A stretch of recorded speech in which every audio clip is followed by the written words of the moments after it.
बंदी छोड़ सतगुरु रामपाल जी परमेश्वर जी की जय हो। परमपिता परमात्मा सारी सृष्टि के रचनहार, कुल मालिक, असंख्य ब्रह्मांडों के स्वामी, जगत गुरु, तीनों लोकों में प्रवेश करके सबका धारण पोषण करने वाले राजाधिराज, आत्माधार, नाथों के नाथ, देवों के देव महादेव, सर्वेश्वर महेश्वर, मृत्युंजय, अजरो अमर, आदि अनादि सनातनी प्रभु, जगत पिता जगदीश्वर, श्री श्री 1008 की उपाधि के वास्तविक अधिकारी, अकाल मूरत सौद स्वरूपी राम वासुदेव, सर्वगतम ब्रह्म, परम पूज्य, प्रथम पूज्य, परम संत, परम पुरुष, परम धनी, परम दयालु, सत्य कबीर, हक्का कबीर, अल्लाहु कबीर, अल्लाहु अकबर, बाखबर, अल्लाह ताला, जगत के तारणहार, जगत के मुक्तिदाता, जगत के जगन्नाथ, हारे के सहारे, हिंदुओं के राम, मुसलमानों के अल्लाह, सिखों के वाहिगुरु, ईसाइयों के मसीह, दया के सागर दयानिधि, करुणा के सागर करुणानिधि, स्वयंभू परिभू, संकट मोचन, कष्ट हरण, मंगल करण, दुख भंजन, अविगत कबीर, निर्विकार निर्विषम परमात्मा, अलय अलेख सतगुरु, आदि अनादि सतगुरु, असली मर्यादा पुरुषोत्तम, असली राम, असली कृष्ण, असली घनश्याम, असली मुरारी, राजाओं के राजा, महाराजाओं के महाराजा, शहंशाहों के शहंशाह, सम्राटों के सम्राट, भगवानों के भगवान, अल्लाहों के अल्लाह, प्रभुओं के प्रभु, मसीहाओं के मसीह, सच्चे वाहिगुरु, बाबाओं के बाबा, पीरों के पीर, सेठों के सेठ, जगत सेठ, सावड़सा सेठ, सर्वगुण संपन्न, अनंत कोटि कलाओं के स्वामी, अनंत कोटि ब्रह्मांडों के नायक, योगियों में महायोगी, ध्यानियों में महाध्यानी, सिद्धों में परम सिद्ध, ज्ञानियों में तत्वज्ञानी, ब्रह्म ज्ञानी, महाज्ञानी, परम ज्ञानी, सर्वश्रेष्ठ ज्ञानी, विज्ञानी, युवा कबीर, समरथ कबीर, असमवात, अमित ओझा, सच्चे रहनुमा, करीम अल्लाह, सुभान अल्लाह, दुनिया के अंतिम पैगंबर, 8 सितंबर 1951 से गांव धनाना, जिला सोनीपत, हरियाणा, भारतवर्ष की पावन भूमि पे प्रकट रियल कल की भगवान श्री नारायण साकार हरि, श्री बाबा साहेब, नूर अनंत परमात्मा, सच्चे दरवेश, सच्चे बाखबर, संत श्रोमणी सतगुरु रामपाल जी परमेश्वर जी के चरण कमल में साध संगति से जुड़े हुए देश विदेश से आप और हम सभी सत्सेवक भाई बहनों का अनंत कोटि दंडवत प्रणाम। भाई और बहनों, बहुत बड़ी दया, बहुत बड़ी मेहर पूज्य गुरुदेव भगवान की, परमेश्वर रामपाल जी की, जिनके शुभ आशीर्वाद से, विशेष आशीर्वाद से, उन्हीं के कर कमल से लिखित पवित्र पुस्तक हिंदू साहिबान नहीं समझे, गीता, वेद, पुराण, इस पवित्र पुस्तक के ऊपर वीडियो बनाने की श्रृंखला जारी है। इसी श्रृंखला में आज हमारा ये तीसरे नंबर का वीडियो है। प्रत्येक वीडियो में पूज्य गुरुदेव भगवान के आशीर्वाद से विशेषकर हिंदू समाज के भाई बहनों को अध्यात्म के विषय में बहुत अच्छी खासी जानकारी प्राप्त हो रही है। पिछले वीडियो में हमने देखा कि किस प्रकार से परमेश्वर के द्वारा बनाए गए जितने भी जीव जंतु हैं, स्त्री पुरुष हैं, विशेषकर मानव शरीरधारी जितने भी स्त्री और पुरुष हैं पूरे विश्व के, जो आपस में अनेक धर्मों में बंट चुके हैं, उन सब के शरीर की रचना एक समान है। सभी के शरीर में बने कमल चक्रों में देवी देवताओं का वास है। उसके बाद पूज्य गुरुदेव ने हमें बताया कि सनातनी पूजा क्या है। वर्तमान में सनातनी पूजा हिंदू समाज में हो रही है या लुप्त हो चुकी है। तो बहुत सारी जानकारियां हमने प्राप्त की। आज हम इस तीसरे पार्ट में आगे बढ़ेंगे और तीसरे पार्ट में पूज्य गुरुदेव भगवान हमें क्या समझा रहे हैं कि सभी धर्मों के मानवों को, विश्व में जितने भी धर्म हैं, हिंदू, मुस्लिम, सिख, ईसाई, जैनी, सिख, बौद्ध, यहूदी, मंगोली, जितने भी धर्म हैं, तकरीबन 4000 के आसपास छोटे मोटे धर्म बने हुए हैं। उन धर्मों में जितने भी मानव शरीरधारी स्त्री या पुरुष हैं, उन सबको कर्म फल तीनों देवता ही देते हैं। कौन से तीनों देवता? श्री ब्रह्मा, श्री विष्णु, श्री शिव जी। क्योंकि ये तीनों देवता एक ब्रह्मांड में 3 लोक के स्वामी हैं और हम इनके अंतर्गत एक ब्रह्मांड में रहते हैं। तो ये यहाँ के मैनेजर हैं तीनों। श्री ब्रह्मा जी रजोगुण के स्वामी हैं, श्री विष्णु जी सतोगुण के स्वामी हैं और श्री शिव जी ये तमोगुण के स्वामी हैं। और पूरा ये प्राणी समुदाय इन्हीं तीनों गुणों से प्रभावित रहता है। तो विश्व के सभी धर्मों के सभी मानवों को, चाहे स्त्री हो या पुरुष हो, बच्चा हो या बूढ़ा हो, उन सबको उनके कर्मों के अनुसार फल ये तीनों देवता ही प्रदान करते हैं। अब यहाँ पर कुछ शंका समाधान है। प्रश्न शंका होती है कि शरीर में जो कमल चक्र व देवता ब्रह्मा विष्णु आदि बताए हैं, इनको न ईसाई, न यहूदी, न मुसलमान, न सिख आदि जानते तक नहीं। मानना यानी पूजना तो दूर की कौड़ी है। तो उत्तर गुरुदेव भगवान ने दिया है कि किसी के न मानने व न जानने से इन देवताओं का अस्तित्व समाप्त नहीं हो जाता है। यह अध्यात्म ज्ञान की कमी है। संपूर्ण अध्यात्म ज्ञान जो सूक्ष्म वेद में है, यानी 5वें वेद में, कबीर सागर में, गरीबदास जी के सदग्रंथ साहिब में, उसका ज्ञान वर्तमान में मेरे यानी लेखक के, लेखक कौन? परम पूज्य सतगुरु रामपाल जी, उनके अतिरिक्त विश्व में किसी को ज्ञान नहीं है। इस संपूर्ण अध्यात्म की जानकारी वर्तमान में सतगुरु रामपाल जी के अलावा धरती पर अन्य किसी भी साधु संत महात्मा आचार्य शंकराचार्य जी को नहीं है। जिस कारण से एक हिंदू धर्म को छोड़कर विश्व के बाकी धर्म के मानने वाले लोगों ने इन देवी देवताओं को मानना पूजना ही लगभग छोड़ रखा है। और वो लोग इस बात पर भी विश्वास नहीं करते हैं कि हमारे शरीर में जो कमल चक्र बने हुए हैं उनमें इन तीनों देवताओं का वास है। और ये तीनों देवता ही प्रत्येक इंसान को, चाहे स्त्री हो या पुरुष हो, कर्मों के अनुसार फल प्रदान करते हैं। तो पूज्य गुरुदेव भगवान कह रहे हैं कि भाई ये तो आपके आध्यात्मिक ज्ञान की कमी है। आपके मानने या ना मानने से इन देवी देवताओं का अस्तित्व समाप्त नहीं हो जाता है। और जो रचना परमपिता परमेश्वर जी ने इस सृष्टि में बनाकर इन तीनों देवताओं को दी हुई है, उसके ऊपर कंट्रोल करने की, भाई हमारे मानने या ना मानने से उस परमेश्वर का विधान जो है फैल नहीं हो जाता है। प्रत्येक धर्म के व्यक्तियों को अपने ही शास्त्रों का ज्ञान भी पूर्ण नहीं है। मुसलमान भाइयों को मुसलमान धर्म की चारों पुस्तकें, तौरात, जबूर, इंजिल, कुरान शरीफ, कुरान मजीद और अनेक हदीसें, इनका भी कंप्लीट ज्ञान नहीं है। अगर होता तो ये मज़ारों पर नहीं जाते, मस्जिदों में नहीं जाते। अगर हिंदुओं को चारों वेद और गीता और 18 पुराणों का ज्ञान होता तो ये मंदिरों में नहीं जाते, मूर्ति पूजा नहीं करते, पाखंड पूजा नहीं करते। अगर ईसाइयों को बाइबल का संपूर्ण ज्ञान होता या उनके धर्म गुरुओं को होता, पोप पादरियों को होता, तो ये कभी भी चर्च में नहीं जाते उस मसीहा को ढूंढने के लिए। और यदि सिखों को गुरु ग्रंथ साहिब का ज्ञान होता तो सिख आज अध्यात्म की ऊंचाइयों को छू रहे होते। गुरुद्वारे बना बना के इस प्रकार से खाली पाठ के ऊपर आश्रित होकर ना बैठ जाते। तो भाइयों और बहनों, ये संपूर्ण आध्यात्मिक ज्ञान केवल वर्तमान में सतगुरु रामपाल जी के पास है। इसी कारण से मन में आता है कि ये नहीं हो सकता, वह नहीं हो सकता। आपको शास्त्रों से प्रमाणित करता हूं। अब पूज्य गुरुदेव भगवान क्या कह रहे हैं कि कोई बड़ी बात नहीं है भाई। इस काल ने अपने षड्यंत्र के तहत तुम सभी को अलग अलग धर्मों में बांट दिया, जातियों में बांट दिया, संप्रदायों में बांट दिया। तुम सबके अलग अलग इसने शास्त्र बनवा दिए। ऊपर से इस काल ने नकली संत भेजकर तुम्हारे को धर्म की उल्टी व्याख्या से परिपूर्ण करवा दिया।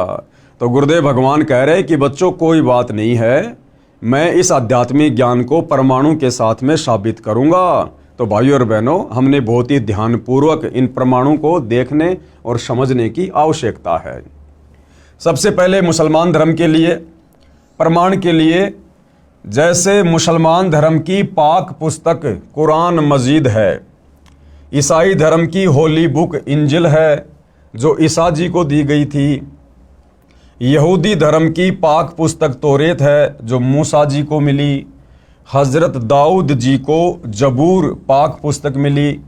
इन चारों पुस्तकों का ज्ञान दाता एक ही है। इन चारों पुस्तकों का ज्ञान दाता एक ही है। यह काल ब्रह्म ज्योति निरंजन, जिसको ये चारों धर्मों यानी पंथों वाले अपना खुदा यानी गॉड मानते हैं।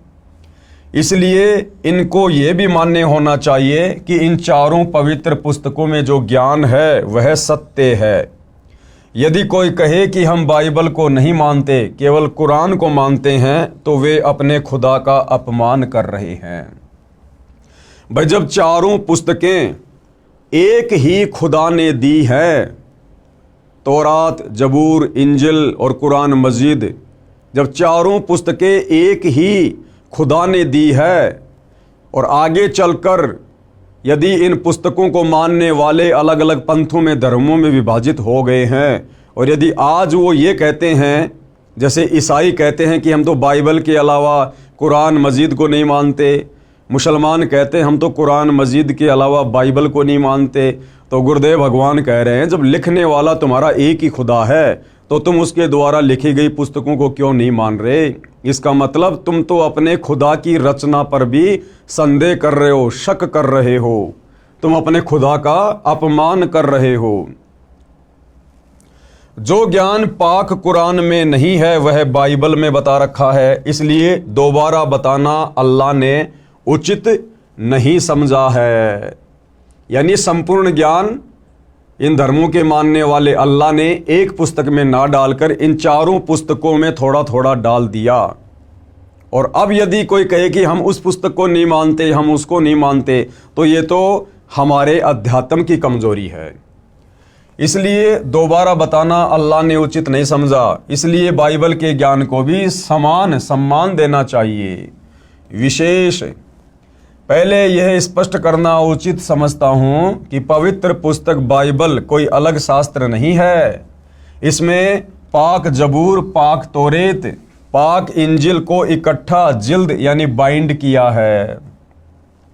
एक मुसलमान वक्ता अपनी वीडियो में कह रहा था कि मैं बाइबल को नहीं मानता, इंजिल को मानता हूं। उस श्रीमान को यही नहीं पता बाइबल में इंजिल पुस्तक भी है। अब बाइबल ग्रंथ से कुछ प्रमाण दिखाता हूं कि विश्व के सभी मानव व अन्य प्राणियों के व्यवस्थक ये ही तीनों देवता कौन? ब्रह्मा जी, विष्णु जी तथा शिव जी हैं। अब गुरुदेव भगवान हमें बाइबल से प्रमाणित करेंगे कि विश्व के जितने भी प्राणी हैं, स्त्री या पुरुष, उन सब के व्यवस्थापक, तीनों लोकों का मैनेजमेंट संभालने वाले यही ब्रह्मा विष्णु महेश जी हैं। बाइबल ग्रंथ में सृष्टि की उत्पत्ति अध्याय में लिखा है कि परमेश्वर ने 6 दिन में सृष्टि की उत्पत्ति की, 6ठे दिन आदमी बनाए। सर्वप्रथम आदम जी को मिट्टी से बनाया, उसमें जान डाल दी। परमेश्वर जी ने मानव यानी स्त्री पुरुष को अपने जैसे शरीर वाला, अपनी ही शक्ल जैसा बनाया। साफ साफ बाइबल के उत्पत्ति ग्रंथ में प्रथम अध्याय में लिखा हुआ है कि परमेश्वर ने 6 दिन में सृष्टि बनाई, 7वें दिन तख्त पर जा विराजा। और परमेश्वर ने इंसानों को, स्त्री और पुरुष को अपनी ही शक्ल में, अपनी ही समानता में बनाया। तो परमेश्वर कैसा हुआ? साकार हुआ। जिस परमेश्वर ने बाइबल में स्पष्ट लिख रखा है कि हमने इंसानों को अपनी ही शक्ल में बनाया, तो भाई फिर परमात्मा की शक्ल कैसी है? हमारे जैसी। आदम की हड्डी निकालकर उसकी पत्नी हव्वा बनाई। परमेश्वर ने 7वें दिन विश्राम किया, ऊपर तख्त पर जा बैठा। अब यदि अल्लाह यानी गॉड निराकार है, फॉर्मलेस है, जैसा कि मुसलमान भाई कहते हैं कि अल्लाह बेचून है यानी निराकार है, दिखाई नहीं देता। ईसाई कहते हैं कि गॉड इज फॉर्मलेस यानी अल्लाह का, भगवान का, परमेश्वर का कोई रूप नहीं है। और यहाँ क्या लिखा जा रहा है बाइबल में कि 6 दिन में सृष्टि रचकर 7वें दिन परमेश्वर यानी अल्लाह तख्त पर जा विराजा यानी सिंहासन पर जाकर बैठ गया। अब भाई यदि परमेश्वर अल्लाह निराकार है, दिखाई नहीं देता, उसका कोई आकार नहीं है, तो फिर तख्त पर बैठेगा कौन? तख्त पर वो बैठेगा जो साकार है। तो भाई और बहनों, ये सारी की सारी सच्चाई हमारे ही धर्मशास्त्रों में वर्णित है, लेकिन तत्व ज्ञान के अभाव में, सच्चे सतगुरु की शरण के अभाव में, और हम इन बातों को, इस गूढ़ आध्यात्मिक ज्ञान को समझ नहीं पाए। ऊपर तख्त पर जा बैठा, उसके पश्चात श्री ब्रह्मा जी, श्री विष्णु जी तथा श्री शिव जी का कार्य प्रारंभ हो गया। श्री ब्रह्मा जी ने बाबा आदम जी तथा उनकी पत्नी हवा जी को स्वर्ग में एक वाटिका में छोड़ दिया। उनको बताया कि आप बीच में लगे वृक्षों के फल नहीं खाना, यदि खाएं तो तुम मर जाओगे। वे दोनों वाटिका में रहने लगे। जिन वृक्षों के फल खाने को प्रभु ने मना किया था, उनके फल वे नहीं खाते थे। एक दिन सर्प आया। कौन आया? सर्प आया। ये शैतान आया सर्प का रूप धारण करके। एक दिन सर्प आया, उसने हवा तथा हजरत आदम जी से पूछा कि आप बीच वाले वृक्षों के फल क्यों नहीं खा रहे? आदम व हवा ने कहा कि इनको खाने को ईश्वर ने मना किया है, यानी परमेश्वर ने मना किया है। हम इनके फल खाएंगे तो हम मर जाएंगे। सर्प बोला, इनके फल खाने से तुम बिल्कुल नहीं मरोगे। इन वृक्षों के फल खाने से तुम्हें भले बुरे का ज्ञान हो जाएगा। यानी सर्प रूप में शैतान आदम जी और हवा को भ्रमित करने लगा, परमेश्वर का वचन तुड़वाने की कोशिश करने लगा।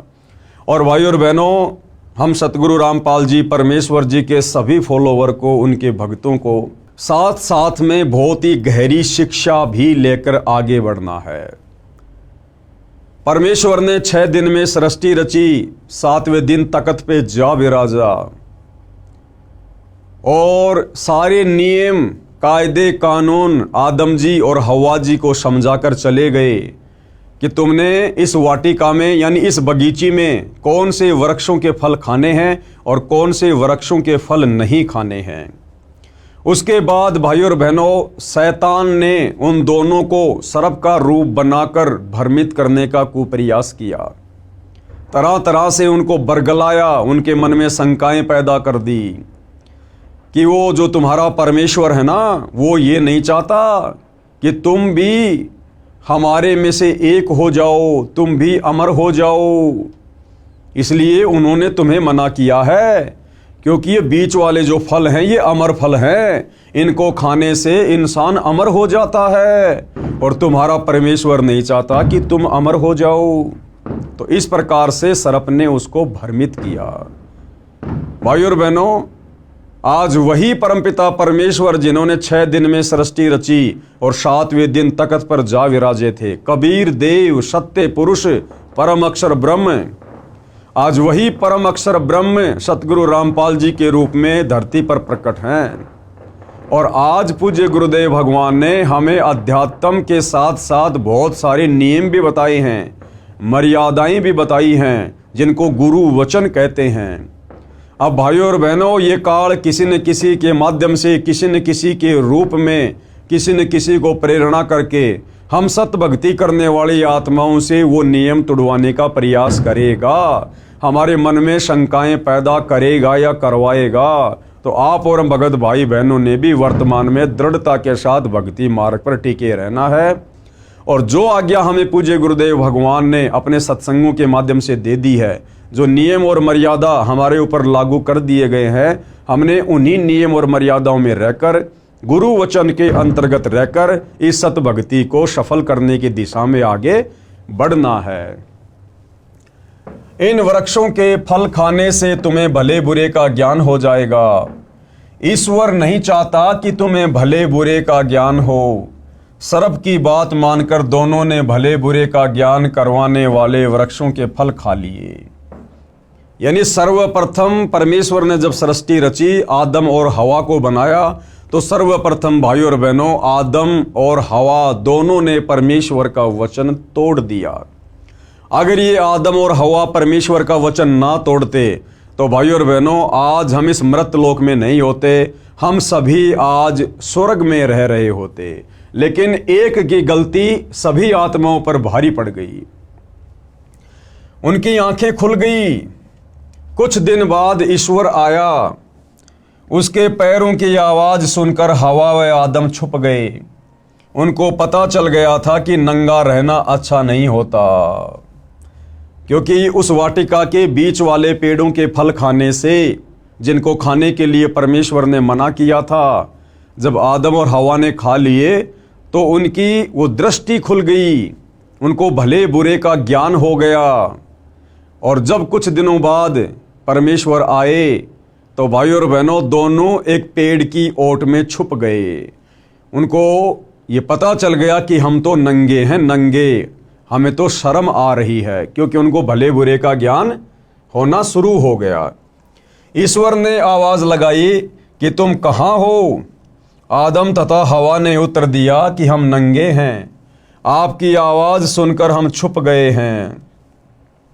ईश्वर ने पूछा कि क्या तुमने बीच वाले वृक्षों का फल खा लिया? उत्तर मिला कि हाँ, हमने बीच वाले वृक्षों के फल खा लिए।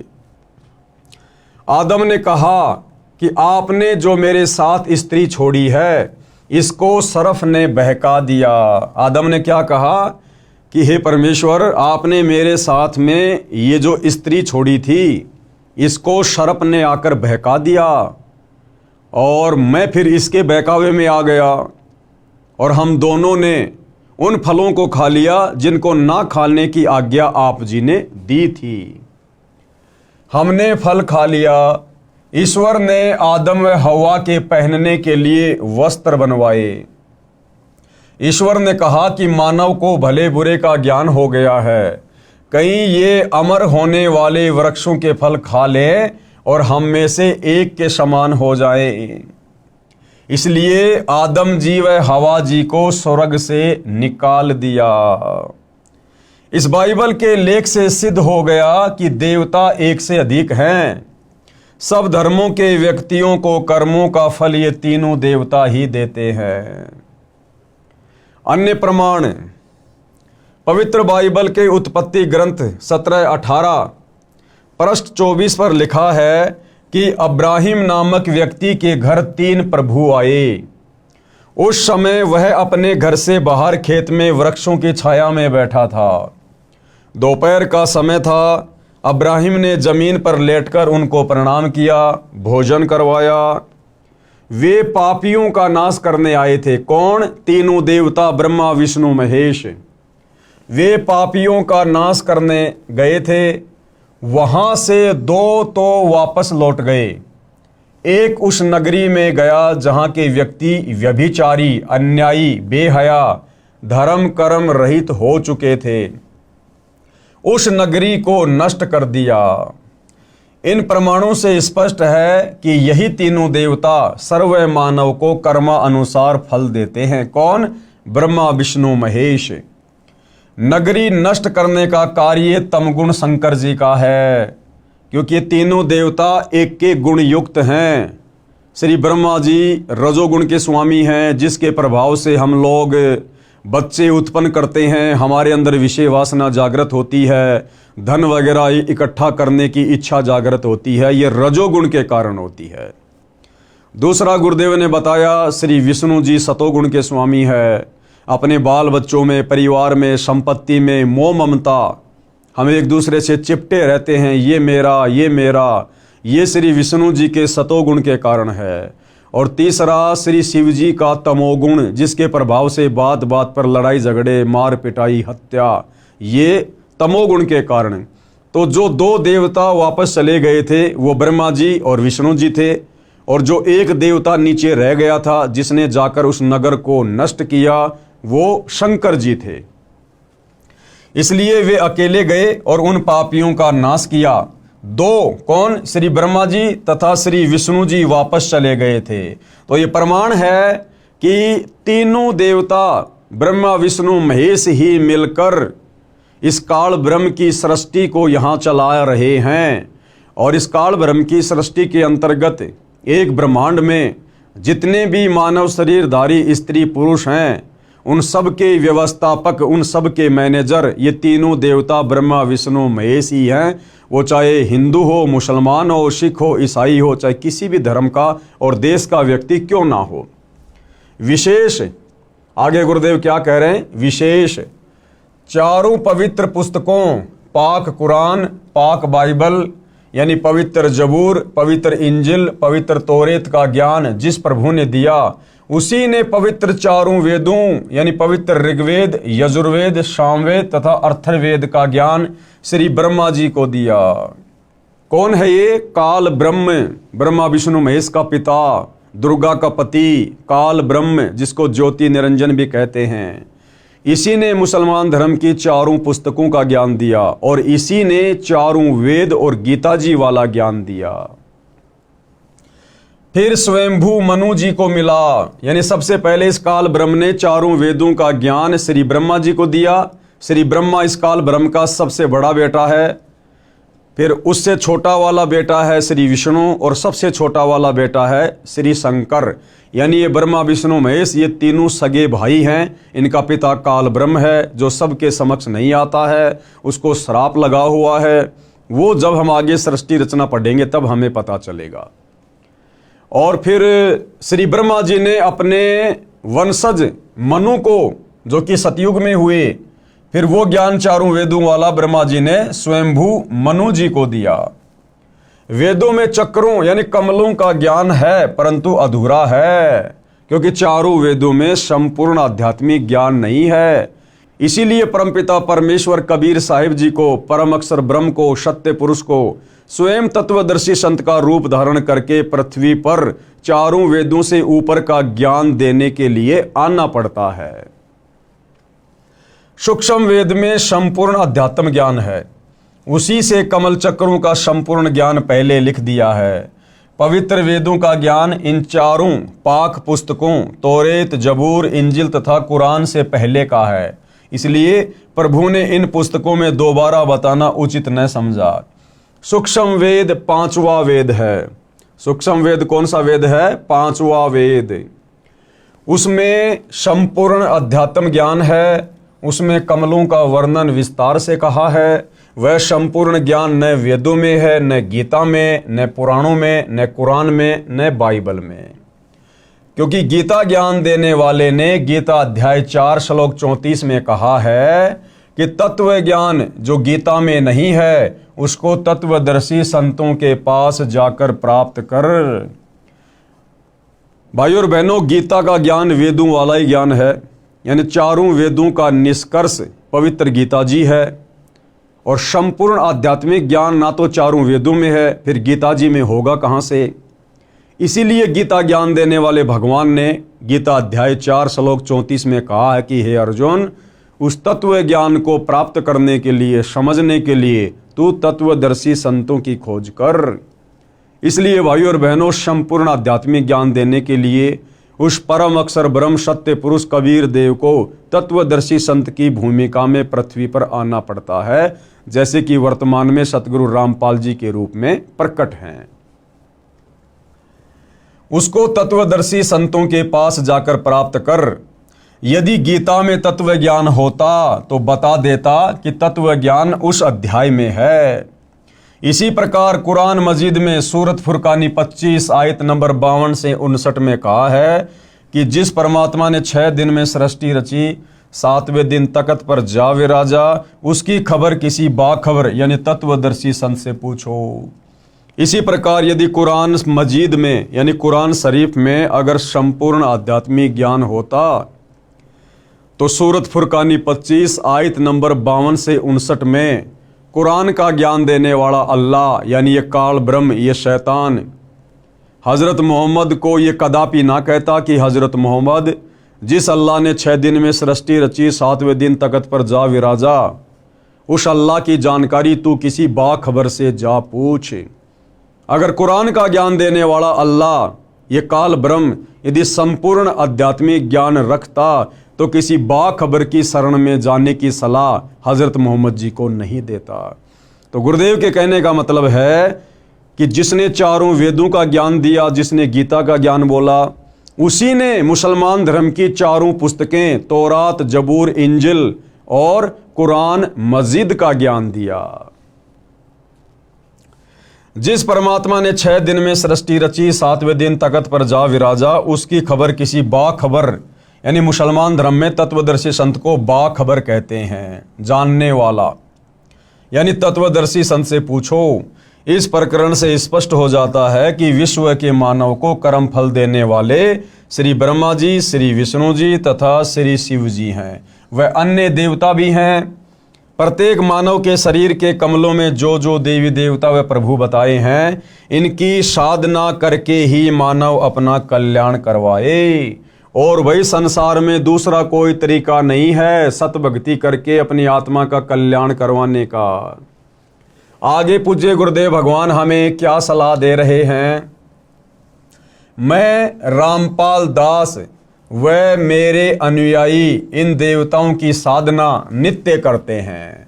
हम इन देवताओं की पूजा नहीं करते, हम इनकी साधना करते हैं। पूजा में और साधना में पूज्य गुरुदेव भगवान ने इसी पुस्तक में पहले बताया कि बड़ा अंतर है।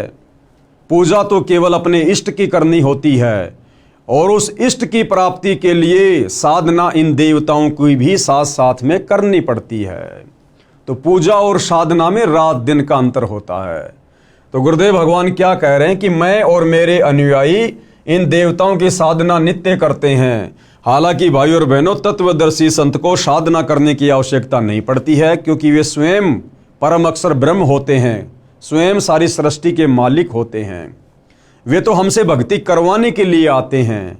लेकिन भाई और बहनों, इस काल लोक के नियम और मर्यादाओं के तहत गुरु शिष्य परंपरा को निभाते हुए उस परम अक्षर ब्रह्म को मनुष्य रूप धारण करके और एक मुंह बोला गुरु बना के भक्ति करने की लीला करनी पड़ती है। इसलिए वो परमेश्वर यहाँ पर लिख रहे हैं कि मैं और मेरे अनुयायी इन्हीं मंत्रों का जाप करते हैं जो मंत्र इन देवी देवताओं के हैं। मैं रामपाल दास व मेरे अनुयायी इन देवताओं की साधना नित्य करते हैं। हम देवताओं की पूजा नहीं करते, साधना करते हैं। साधना अलग चीज है, पूजा अलग चीज है। इसके साथ साथ एक असुर निकंदन रमैणी यानी आरती है, जो दिन के 12 बजे से रात्रि 12 बजे तक कभी भी करने का विधान है। कहने का मतलब है, वर्तमान में बहुत सारे भविष्य वक्ता भविष्य मल्लिका का उदाहरण देकर दिन रात भविष्यवाणियां कर रहे हैं कि भाई आने वाला समय युग परिवर्तन का है, बड़ा विध्वंस होगा और जो लोग त्रिकाल संध्या करेंगे केवल उन्हीं का बचाव होगा। तो भाई और बहनों, असल में वो त्रिकाल संध्या क्या है, ये उन भविष्य मल्लिका वाले भविष्य वक्ताओं को नहीं पता है। ये वास्तविक त्रिकाल संध्या यानी दिन में 3 समय की जाने वाली आरती, ये भी वर्तमान में केवल सतगुरु रामपाल जी के पास ही है। और हम उनके जितने भी अनुयायी हैं, फॉलोवर हैं, ये त्रिकाल संध्या भी विधिवत केवल हम ही करते हैं। तो उसी त्रिकाल संध्या के अंतर्गत दोपहर की आरती, जिसको असुर निकंदन रमैणी कहते हैं, उस असुर निकंदन रमैणी में हम विश्व के समस्त देवी देवताओं की साधना करते हैं, उनकी स्तुति करते हैं। इस विधि से की जाने वाली आरती केवल सतगुरु रामपाल जी के पंथ में ही मिलेगी। असुर निकंदन रमैणी यानी आरती है, जो दिन के 12 बजे से रात्रि 12 बजे तक कभी भी करने का विधान है। हम प्रतिदिन करते हैं। फिर भी कोई कहता है कि रामपाल देवी देवताओं को नहीं मानता, न अपने अनुयायियों को इनकी साधना करने देता, उसने ठीक से हमारे ज्ञान व भक्ति व साधना को समझा नहीं है। हम जीव तो इन देवताओं की शक्ति की तुलना में कीड़े मकोड़े के समान हैं, परंतु हम सत्य भक्ति व साधना करते हैं, हमारा मोक्ष निश्चित है। जो दास के द्वारा बताई शास्त्र प्रमाणित साधना व पूजा करेगा, उसका भी पूर्ण मोक्ष हो जाएगा। वह भी गीता अध्याय 18 श्लोक 62 में कहे सनातन परम धाम यानी सत्यलोक में चला जाएगा। उसको परम शांति प्राप्त होगी, उसका तीन ताप का कष्ट भी समाप्त हो जाएगा। अब भाइयों और बहनों, ये तीन ताप का कष्ट, विश्व के समस्त प्राणी, उनके ऊपर जो भी आपत्तियां आती हैं, आपदा आती हैं, वो तीन ताप के कष्ट के कारण ही आती है।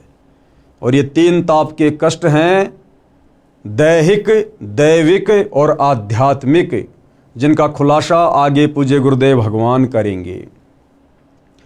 दैहिक यानी शरीर में आने वाले कष्ट, दैविक यानी किसी देवी देवता का रुष्ट हो जाना, और आध्यात्मिक किसी के द्वारा जादू जंत्र करवा देना, टोना टोटका करवा देना, मूठ वगैरह करवा देना।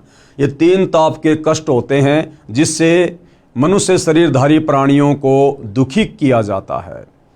तो ये तीन ताप के कष्ट भी यदि इस पृथ्वी पर समूल रूप से नष्ट होते हैं तो केवल जगत गुरु तत्वदर्शी सतगुरु रामपाल जी की सत्य साधना करने से दूसरा धरती पर कोई उपाय नहीं है।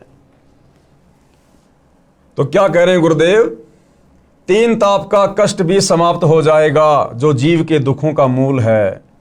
नोट, पूजा व साधना में क्या अंतर है? अब हमने अध्यात्म को जानने के लिए आगे बढ़ने से पहले यह जानना पड़ेगा कि सतगुरु रामपाल जी के सभी फॉलोअर इन तीनों देवताओं की जो साधना करते हैं, ये साधना क्या है और भक्ति मार्ग में पूजा क्या है, पूजा किसकी करनी पड़ेगी।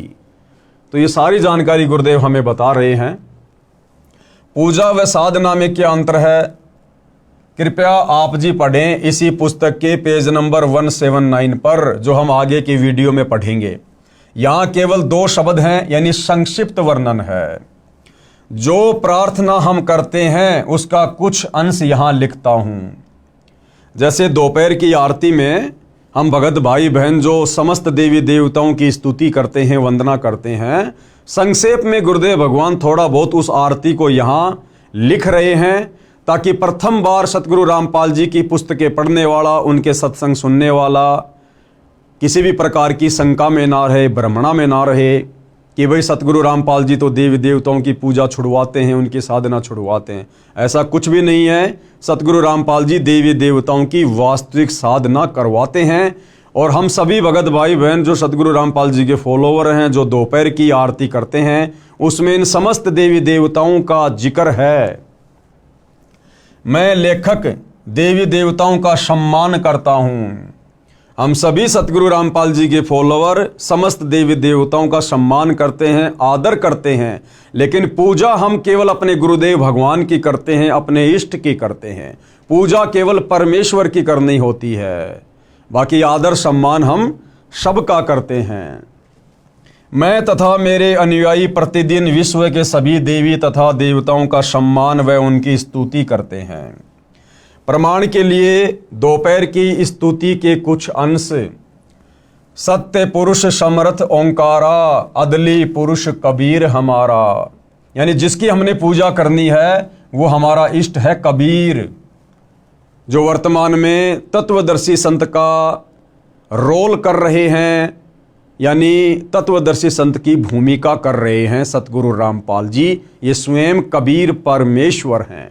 तो पूजा तो हमने केवल अपने गुरुदेव भगवान की करनी है, उनके अनुसार बताई गई ही हमने भक्ति करनी है। बाकी आदर सम्मान हम सभी देवी देवताओं का करते हैं, उनके भी मंत्र जाप करते हैं। सत्य पुरुष समर्थ ओंकारा, अदली पुरुष कबीर हमारा, आदि युगादि दया के सागर, काल कर्म के मोचन आगर, दुख भंजन दरवेश दयाला, असुर निकंदन करे पैमाला, आव खाक पावक और पोना, गगन सुन दरियाई दोना, धर्म राय दरबानी चेरा, सुर असुरों का करे निबेरा, सत का राज धर्म राय कर ही, अपना किया सभय दंड भर ही। शंकर शेष और ब्रह्मा विष्णु, ये देखिएगा हम लोग जो दोपहर की आरती करते हैं, जो दोपहर की संध्या करते हैं, उसमें विश्व के तमाम देवी देवताओं की स्तुति आ जाती है। कुछ एक के नाम लिख दिए जाते हैं, कुछ एक की वैसे सूक्ष्म रूप से हो जाती है। शंकर, शंकर यानी श्री शंकर जी, शंकर, शेष यानी शेषनाग, और ब्रह्मा और विष्णु, शंकर शेष और ब्रह्मा विष्णु, नारद सारद जाउर रसनम, नारद यानी नारद जी और शारद यानी शारदा देवी सरस्वती। गौरीज और गणेश गोसाई, गौरीज यानी गौरीजा शंकर जी की पत्नी और गणेश शंकर जी के पुत्र। कारज सकल सिद्ध हो जाई, ब्रह्मा विष्णु और शंभु शेषा, ये तीनों देव दयालु हमेशा। सावित्री और लक्ष्मी गौरा, सावित्री यानी श्री ब्रह्मा जी की पत्नी, लक्ष्मी यानी श्री विष्णु जी की पत्नी और गौरा यानी श्री शंकर जी की पत्नी। तीहूं देवा सिर कर है चौरा, ये तीनों स्त्रियां अपने अपने पति के शीश पर चवर करती है। नील नाभ से ब्रह्मा आए, आदि ओम के पुत्र कहाए। शंभु मनु ब्रह्मा की शाखा, शंभु मनु यानी स्वयंभू मनु, ये ब्रह्मा जी से उत्पन्न है जिनको ब्रह्मा जी ने वेद दिए। ऋग यजुश्याम अथर्वन भाषा, पीव्रत भया उतान्नम पाता, जाके धुरु है आत्म ज्ञाता। शनक सनंदन सनातन संत कुमारा, ये ब्रह्मा जी के 4 पुत्र हैं, 4 पुत्र अनुरागी धारा। 33 कोटि कला विस्तारी, सहस 88 मुनि जन ध्यारी। कश्यप पुत्र सूरज सुरज्ञानी, 3 लोक में किरण समानी। ये जो कश्यप जी हैं इनके पुत्र हैं सूर्य देव और 3 लोक में किरण समानी। 60,000 संगी बाल खेलम और बीना रागी अजब बलेलम। 3 कोटि योद्धा संग जाके, यानी सूर्य के ऊपर जो देवता कंट्रोल करता है सूर्य देव, उसके अंग संग 3 करोड़ योद्धा रहते हैं। सिकबंदी हैं पूर्ण साखें, हाथ खड़ग गल पुष्प की माला। कश्यप सुत है रूप विशाला। कौस्तुभ मणि जड़ा विमान तुम्हारा, यानी सूर्य देव का जो विमान है वो कौस्तुभ मणियों से जड़ा हुआ है। और सुर नर मुनि जन करत जुहारा। चंद सुर चकवे पृथ्वी माही, निश्वासर चरणों चितलाही। पीठे सूरज सन्मुख चंदा, काटे त्रिलोकी के फंदा। तारायण सब स्वर्ग समूलम, पखे रहें सतगुरु के फूलम। जय जय ब्रह्मा समर्थ स्वामी, येती कला परम बददामी। यहाँ देखो फिर से श्री ब्रह्मा जी का नाम आया है, आगे फिर श्री शंकर जी का आएगा। जय जय शंभु शंकर नाथा, कला गणेश और गौरीज माता। जो लोग ये कहते हैं ना कि संत रामपाल जी तो देवी देवताओं की साधना छुड़वाते हैं, अरे सतगुरु रामपाल जी तो देवी देवताओं की यथार्थ साधना करवाते हैं, जिसके करने से ही लाभ होगा। कोटि कटक पैमाल करंता, ऐसे समर्थ शंभु कंता। चंद लिलाट सुर संगीता, योगी शंकर ध्यान उदिता। नीलकंठ सोहे गरुड़ासन, शंभु योगी अचल सिंहासन। गंग तरंग छूटे बहुदारा, अजपा तारी जय जयकारा। रिद्धि सिद्धि दाता शंभु गोसाई, दारिद्र मोक्ष सबय हो जाई। यानी रिद्धि सिद्धि के दाता यहाँ पर किसको बताया गया है? श्री शंकर जी को। और कहते हैं सारा का सारा जो ये दारिद्र है, गरीबी है, निर्धनता है, इससे शंकर जी जीवों को उबार देते हैं। आसन पद्म लगाए योगी, नी इच्छा निर्वाणी भोगी। सर्प भुजंग गले रुंडमाला, व्यर्षभ चढ़िए दीन दयाला। वामे कर त्रिशूल विराजे, दैने कर सुदर्शन साजे। अब हिंदू समाज के भाई बहनों को तो ये भी नहीं पता कि शंकर जी के कौन से हाथ में तो त्रिशूल रहती है और कौन से हाथ में सुदर्शन चक्कर रहता है। वो भी पूज्य गुरुदेव भगवान बता रहे हैं। वामे यानी बायां हाथ, उल्टा हाथ। वामे कर त्रिशूल विराजे, कर यानी हाथ, यानी शंकर जी के जो है बाएं हाथ में त्रिशूल रहता है और दाहिने कर यानी दाहिने हाथ में सुदर्शन साजे। सुन अरदास देवन के देवा, शंभु योगी अलख अबेवा। तू पैमाल करे पल माही, ऐसे समर्थ शंभु साई। 1 लख योजन धौजा फरके, पचरंग झंडे मोहरे राखें। काल भद्र कृत देव बुलाऊं। अब ये देखो काल भद्र का भी नाम है। शंकर के दल सब ही ध्याऊं, कि शंकर जी के जितने भी गण हैं हम संत रामपाल जी के भगत उनकी स्तुति करते हैं। भैरव क्षेत्रपाल पलितम, देखो आपके भैरव का भी नाम आ गया यहाँ पर। भैरव क्षेत्रपाल पलितम भूत अरुदेत चढ़े संगीतम, जो कि शंकर जी की सेना में शामिल हैं। राक्षस भंजन बिरद तुम्हारा, शंकर जी को कहा जा रहा है कि राक्षसों का संहार करना तुम्हारा कार्य है। जो लंका पर पद्म 18, जिस प्रकार आपने राम रावण युद्ध के समय 18 पद्म सेना भेजी थी। कोट्यों गंधर्व कमंद चढ़ावे, शंकर दल गिनती नहीं आवे। मारे हाक दहाक चिंगारे, अग्नि चकर बाणों तन जारे। कंप्या शेष धरणी थरनानी, जा दिन लंका घाली घानी। तुम शंभु ईसन के ईसा, व्यर्सभ चढ़िए विश्वे बीसा। इंद्र कुबेर और वरुण बुलाऊं, ये देखिए इंद्र देवताओं का राजा, ये कुबेर धन का देवता, वरुण जल का देवता। इंद्र कुबेर और वरुण बुलाऊं, राप्ती सवेत सिंहासन ल्याऊं। इंद्र दल बादल दरियाई, 96 कोटि की हुई चढ़ाई। सुरपति चढ़े इंद्र अनुरागी, अनंत पदम गंधर्व बड़वागी। कृष्ण भंडारी चढ़े कुबेरा, अब दिल्ली मंडल बोर्यों फेरा। वरुण विनोद चढ़े ब्रह्मज्ञानी, कला संपूर्ण 12 बाणी। धर्मराय आदि युगादि चेरा, 14 कोटि कटक दल तेरा। चित्रगुप्त के कागज माही, जेता उपजा सतगुरु साई। सातों लोकपाल का रासा, उर में धरिए साधु दासा। विष्णुनाथ है असुर निकंदन, संतों के सब काटे फंदन। नरसिंह रूप धरे गुरु राया, हिरणा कुशकु मारण धाया। शंख चक्र गदा पद्म विराजे, भाल तिलक जाके उर साजे। ये आपके विष्णु जी की महिमा की जा रही है। वाहन गरुड़ किरसन अश्वारा, लक्ष्मी ढोरे चवर अपारा।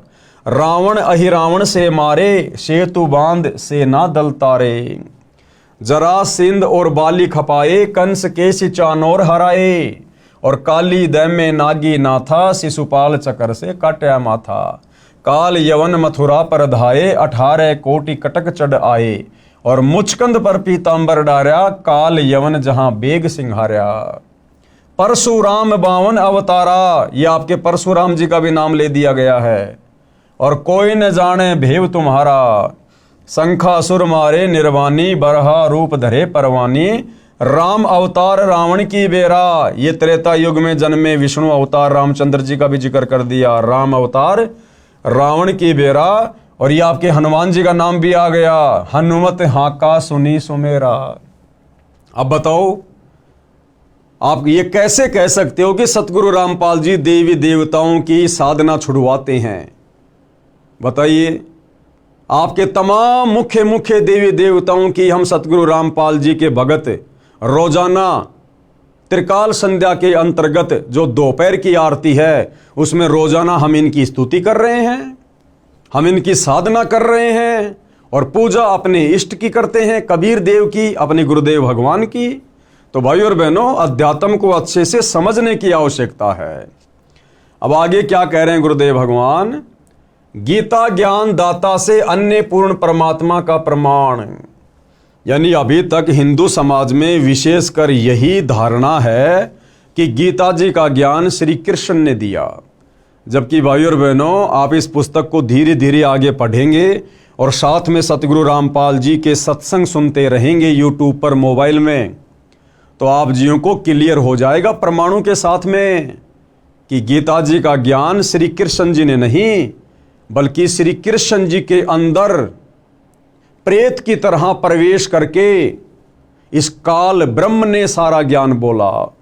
ये गीता जी की अध्याय और श्लोक दिखाकर आप जियों को क्लियर किया जाएगा।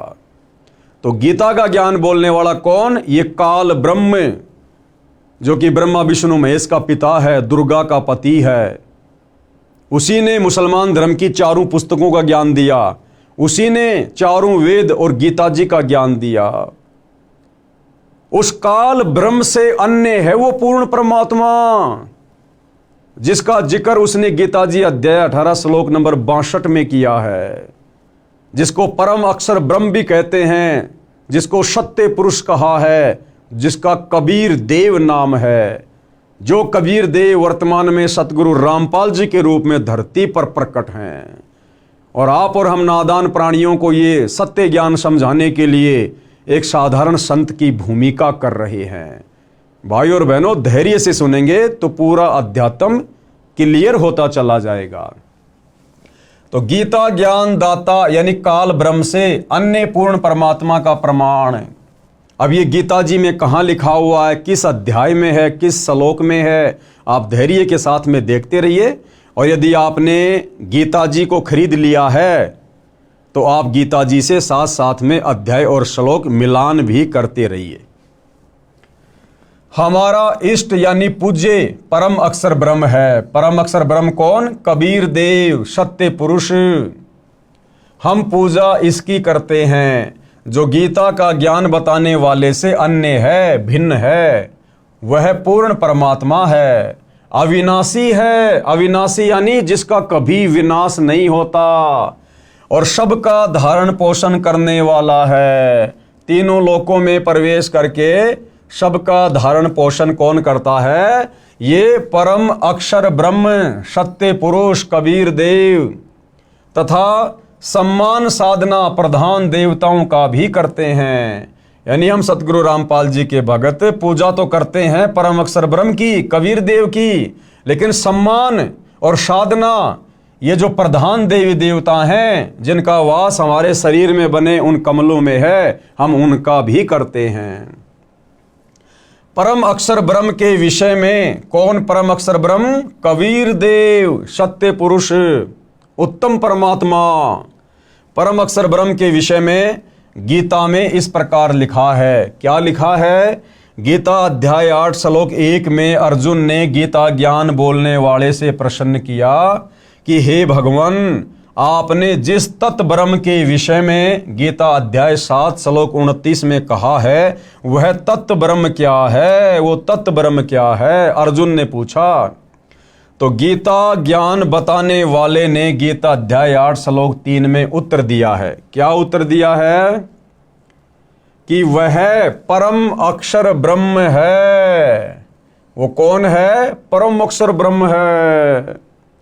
फिर इसी गीता अध्याय 8 के श्लोक 5 और 7 तथा अपनी भक्ति करने को कहा है, तथा गीता के इसी अध्याय 8 के श्लोक 8, 10, 20, 22 में अपने से अन्य इसी परम अक्षर ब्रह्म की भक्ति करने को कहा है।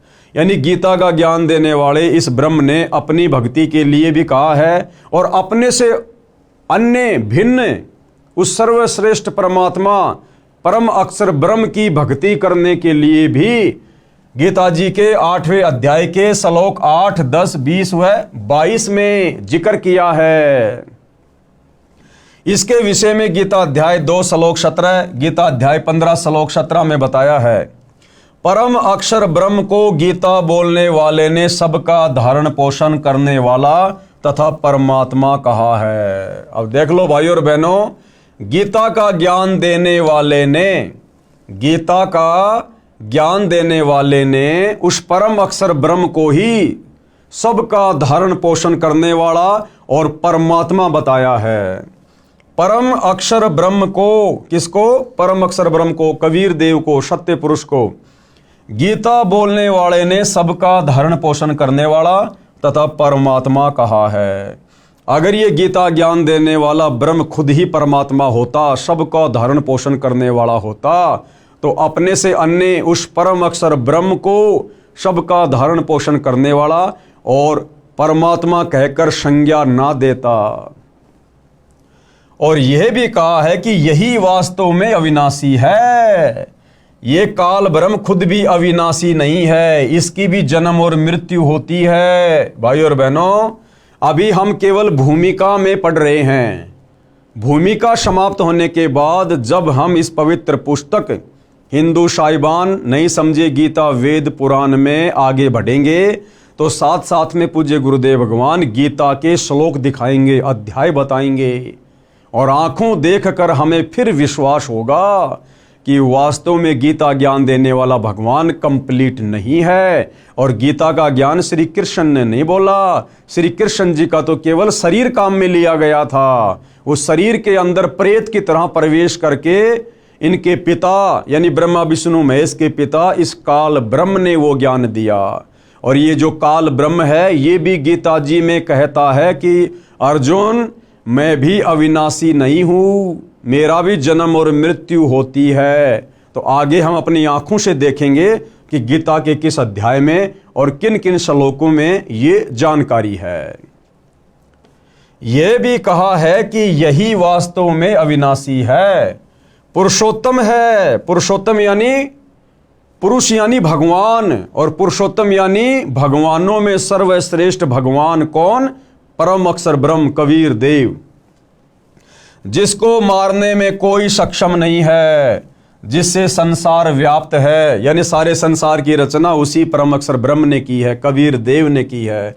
जो मेरे से अन्य है, यानी गीता ज्ञान देने वाला कह रहा है कि वो मेरे से भिन्न है, अलग है। अर्जुन, गीता अध्याय 18 श्लोक 62 में उसी की शरण में जाने को कहा है।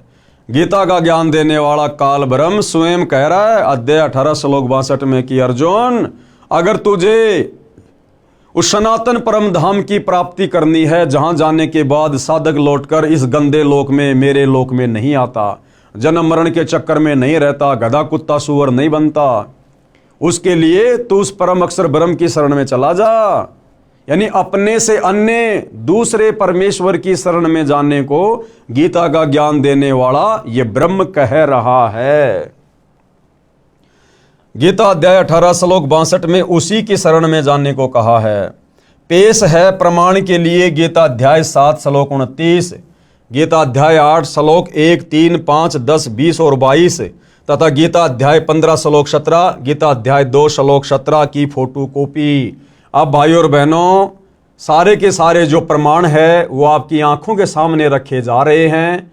एक एक प्रमाण को आप जी देखते चलिएगा, जिसके अनुवादक जय दयाल गोविंदका हैं तथा प्रकाशक व मुद्रक गीता प्रेस गोरखपुर है। यानी गीता प्रेस गोरखपुर से प्रकाशित हिंदू समाज की जितनी भी धार्मिक पुस्तकें हैं, निसंदेह पूरा हिंदू समाज उनको सत्य मानता है, ऑथेंटिक मानता है।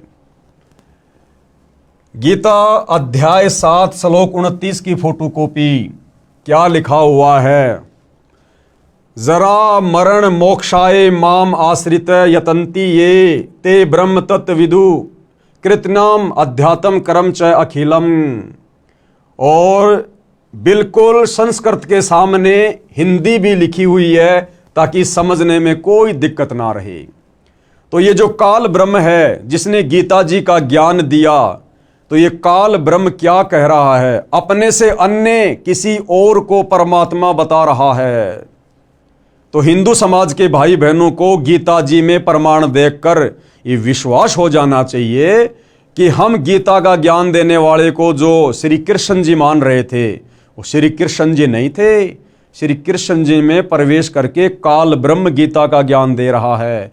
और वो काल ब्रह्म भी कह रहा है कि भाई मैं कंप्लीट भगवान नहीं हूं, मैं सारी सृष्टि का मालिक नहीं हूं, मैं परमपिता परमेश्वर नहीं हूं, मेरे से अन्य है वो परमात्मा जिसको परम अक्षर ब्रह्म कहते हैं, जो सतलोक में रहता है, जो सबका धारण पोषण करता है और तत्वदर्शी संत के माध्यम से उसकी भक्ति करने वाले का सदा सदा के लिए जन्म मरण समाप्त हो जाता है। तो क्या कह रहा है गीता ज्ञान देने वाला भगवान? जो मेरे शरण होकर जरा और मरण से छूटने के लिए यत्न करते हैं, वे पुरुष उस ब्रह्म को, ब्रह्म यानी भगवान को, संपूर्ण अध्यात्म को तथा संपूर्ण कर्मों को जानते हैं। बिल्कुल क्लियर कर दिया है। अब आप जी ध्यान से पढ़िएगा आगे। गीता अध्याय 8 श्लोक 1 की फोटो कॉपी। किम तत् ब्रह्म किम अध्यात्म किम कर्म पुरुषोत्तम अधिभूतम च किम प्रोक्तम अधिदेवम किम उच्चते। इस प्रकार भगवान के वचनों को न समझकर अर्जुन बोले, क्या बोले? हे पुरुषोत्तम, क्योंकि अर्जुन को ज्ञान नहीं था, अर्जुन को तत्व ज्ञान नहीं था, इसलिए अर्जुन श्री कृष्ण जी को ही पुरुषोत्तम कह रहा है। तो अर्जुन ने क्या कहा कि हे पुरुषोत्तम, वह ब्रह्म क्या है, वो परमात्मा क्या है, वो भगवान क्या है, और अध्यात्म क्या है, और ये कर्म क्या है। अधिभूत नाम से क्या कहा गया है और अधिदेव किसको कहते हैं। यानी अर्जुन ने अपनी शंका जाहिर की, तो अब इसका जवाब गीता ज्ञान देने वाला भगवान ये काल ब्रह्म गीता अध्याय 8 श्लोक 3 में बता रहा है। अक्षरम ब्रह्म परमम स्वभावम अध्यात्मम उच्यते भूत भावो द्वैकर विसर्ग क्रम सच्चित्ते।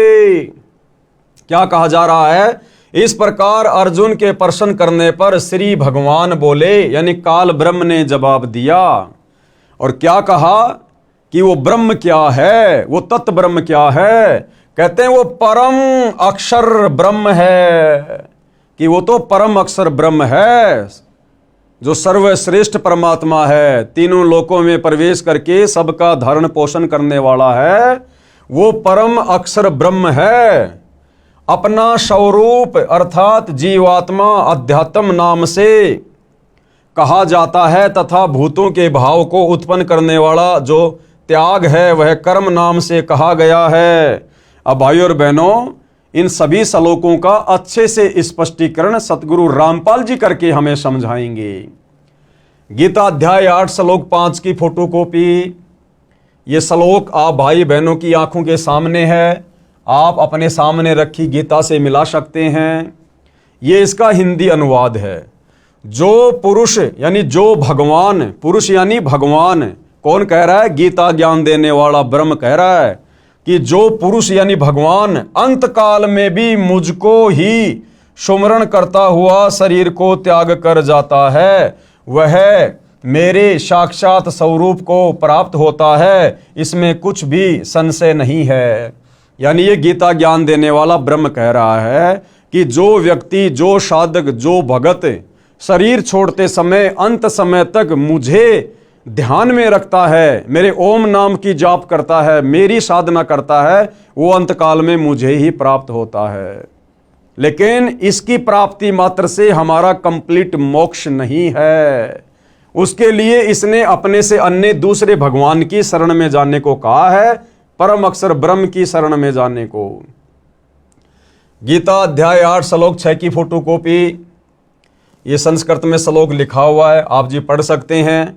यहां पर हिंदी अनुवाद है। कौन्ते, कौन्ते यानी हे कुंती पुत्र अर्जुन, यह मनुष्य अंतकाल में जिस जिस भी भाव को सुमरण करता हुआ शरीर का त्याग करता है, उसको ही प्राप्त होता है, क्योंकि वह सदा उसी भाव में रहा है। क्या भाव है इसका? कि ये मनुष्य स्त्री हो या पुरुष हो, अंत काल में जिसको भी सुमरण करता हुआ शरीर छोड़ता है, उसी के धाम में चला जाता है, उसी के लोक में चला जाता है। सीधी भाषा में गुरुदेव ने बताया कि जहां आशा तहां बासा होई, मन कर्म वचन सुमरियो सोई। अंत काल में ये प्राणी जिस भी भाव में भावित रहता है, यानी जिसका भी सुमरण करता है, जिसमें भी इसकी सुरती टिकी रहती है, जैसे कोई अपने इष्ट विष्णु जी का ध्यान करता है, विष्णु जी का सुमरण करता है, तो शरीर छोड़ने के बाद वो साधक सीधा विष्णु जी के लोक में जाता है। और यदि शरीर छोड़ते समय कोई व्यक्ति अपने बेटा बेटी, खेत खलिहान, कार कोठी, अगर उनके बारे में सुमरण करता है, उनका चिंतन करता है, उनके विषय में सोचता रहता है कि मेरे मरने के बाद मेरे परिवार का क्या होगा, इस फसल को कौन संभालेगा, खेती बाड़ी का ध्यान कौन रखेगा, मेरे बच्चे अभी बहुत छोटे हैं, तो मरते समय उस नादान प्राणी की सोच, सुरती, सुमरण, चिंतन उस परिवार में रहा, तो शरीर छोड़ने के बाद वो उसी परिवार में वापस गधा कुत्ता बनकर, गाय बैल भैंस बनकर जन्म लेता है। तो इस अध्याय का ये सारांश है कि हे कुंती पुत्र अर्जुन, यह मनुष्य अंतकाल में, अंतकाल यानी शरीर छोड़ते समय जिस जिस भी भाव को सुमरण करता हुआ शरीर का त्याग करता है, उसको ही प्राप्त होता है, क्योंकि वह सदा उसी भाव से भावित रहा है। गीता अध्याय 8 श्लोक नंबर 7 की फोटोकॉपी, ये श्लोक आप जी की आंखों के सामने है, यहां पर हिंदी लिखी हुई है। इसलिए हे अर्जुन, तू सब समय में निरंतर मेरा सुमरण कर और युद्ध भी कर। अब भाइयों और बहनों, ये काल ब्रह्म नहीं चाहता कि कोई भी प्राणी मेरे इस 21 ब्रह्मांड से निकलकर मुक्ति को प्राप्त हो जाए, उस परम अक्षर ब्रह्म के सनातन परम धाम सतलोक में चला जाए। ये काल ब्रह्म ऐसा क्यों नहीं चाहता है? इसीलिए तो यहां पर अर्जुन को सत्यता नहीं बता रहा, अर्जुन को हकीकत नहीं बता रहा। ये तो कह रहा है कि अंत समय में ये प्राणी जिसका भी सुमरण करता हुआ शरीर छोड़ता है उसी के लोक में चला जाता है। और अध्याय 18 श्लोक 62 में यह भी कह दिया कि मेरे से अन्य वो परम अक्षर ब्रह्म है, पूर्ण परमात्मा, जहां जाने के बाद साधक फिर कभी लौटकर इस गंदे संसार में नहीं आता। फिर यहां पर गीता अध्याय 8 श्लोक 7 में वो अर्जुन को क्यों भ्रमित कर रहा है कि इसलिए अर्जुन तू मेरा ध्यान कर और तू युद्ध भी कर, क्योंकि वो नहीं चाहता कि कोई भी प्राणी उसके जाल से बाहर निकल जाए, उसके लोक से बाहर निकल जाए। ऐसा क्यों? क्योंकि भाइयों और बहनों, गीता का ज्ञान देने वाले इस काल ब्रह्म को, ज्योति निरंजन को, दुर्गा के पति को, ब्रह्मा विष्णु महेश के पिताजी को, पूर्ण परमात्मा परम अक्षर ब्रह्म की ओर से एक भयंकर श्राप लगा हुआ है। वो श्राप क्यों लगा, कहां लगा, क्या गलती करी थी और क्या वो श्राप था, इसको प्रतिदिन 1 लाख मानव शरीरधारी स्त्री पुरुषों के सूक्ष्म शरीर में जमा वासना को, गंध को खाने का श्राप लगा हुआ है। इसलिए ये यहां पर सभी को भ्रमित रखता है और अपनी ही साधना में लगा के रखना चाहता है, ताकि ये प्राणी इस काल ब्रह्म की साधना करके इसी के 21 ब्रह्मांड में जन्मते रहें और मरते रहें और इसके भोजन की व्यवस्था बनी रहे। तो भाइयों और बहनों, जब हम आगे इसी पुस्तक में या यूट्यूब पर मोबाइल से सतगुरु रामपाल जी के सृष्टि रचना वाले सत्संग सुनेंगे, तब हमें पता चलेगा कि इस काल ब्रह्म ने उस सनातन परम धाम में, ये भी पहले वहीं रहता था परम अक्षर ब्रह्म के पास में, ये भी उसी का बेटा है, उसी की संतान है, उसी की आत्मा है। इसने वहां सतलोक में क्या ऐसी गलती कर दी थी जिस कारण से कबीर परमेश्वर जी ने, परम अक्षर ब्रह्म ने इस काल समेत दुर्गा को और हम सभी आत्माओं को इसके साथ इस गंदे लोक में यानी 21 ब्रह्मांड में सतलोक से 16 शंख कोश की दूरी पर भेज दिया। तो ये सारी जानकारी भाइयों और बहनों हमें सृष्टि रचना को पढ़ने और सुनने से मिलेगी। आगे चलकर इस पुस्तक में भी सृष्टि रचना लिखी हुई है। आप जी यूट्यूब पर संत रामपाल जी के सत्संग के माध्यम से भी सृष्टि रचना को समझ सकते हैं। तो यहां पर यह काल ब्रह्म, गीता का ज्ञान देने वाला भगवान, ये अर्जुन को भ्रमित कर रहा है। इसलिए हे अर्जुन, तू सब समय में निरंतर मेरा स्मरण कर और युद्ध भी कर। इस प्रकार मुझ में अर्पण किए हुए मन बुद्धि युक्त होकर तू निसंदेह मुझको ही प्राप्त होगा। और ये कहां रहता है?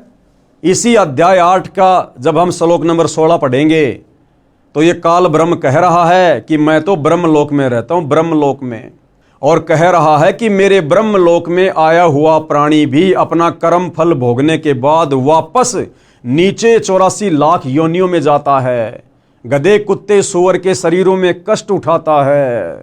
इसका ब्रह्मलोक भी विनाश में आता है।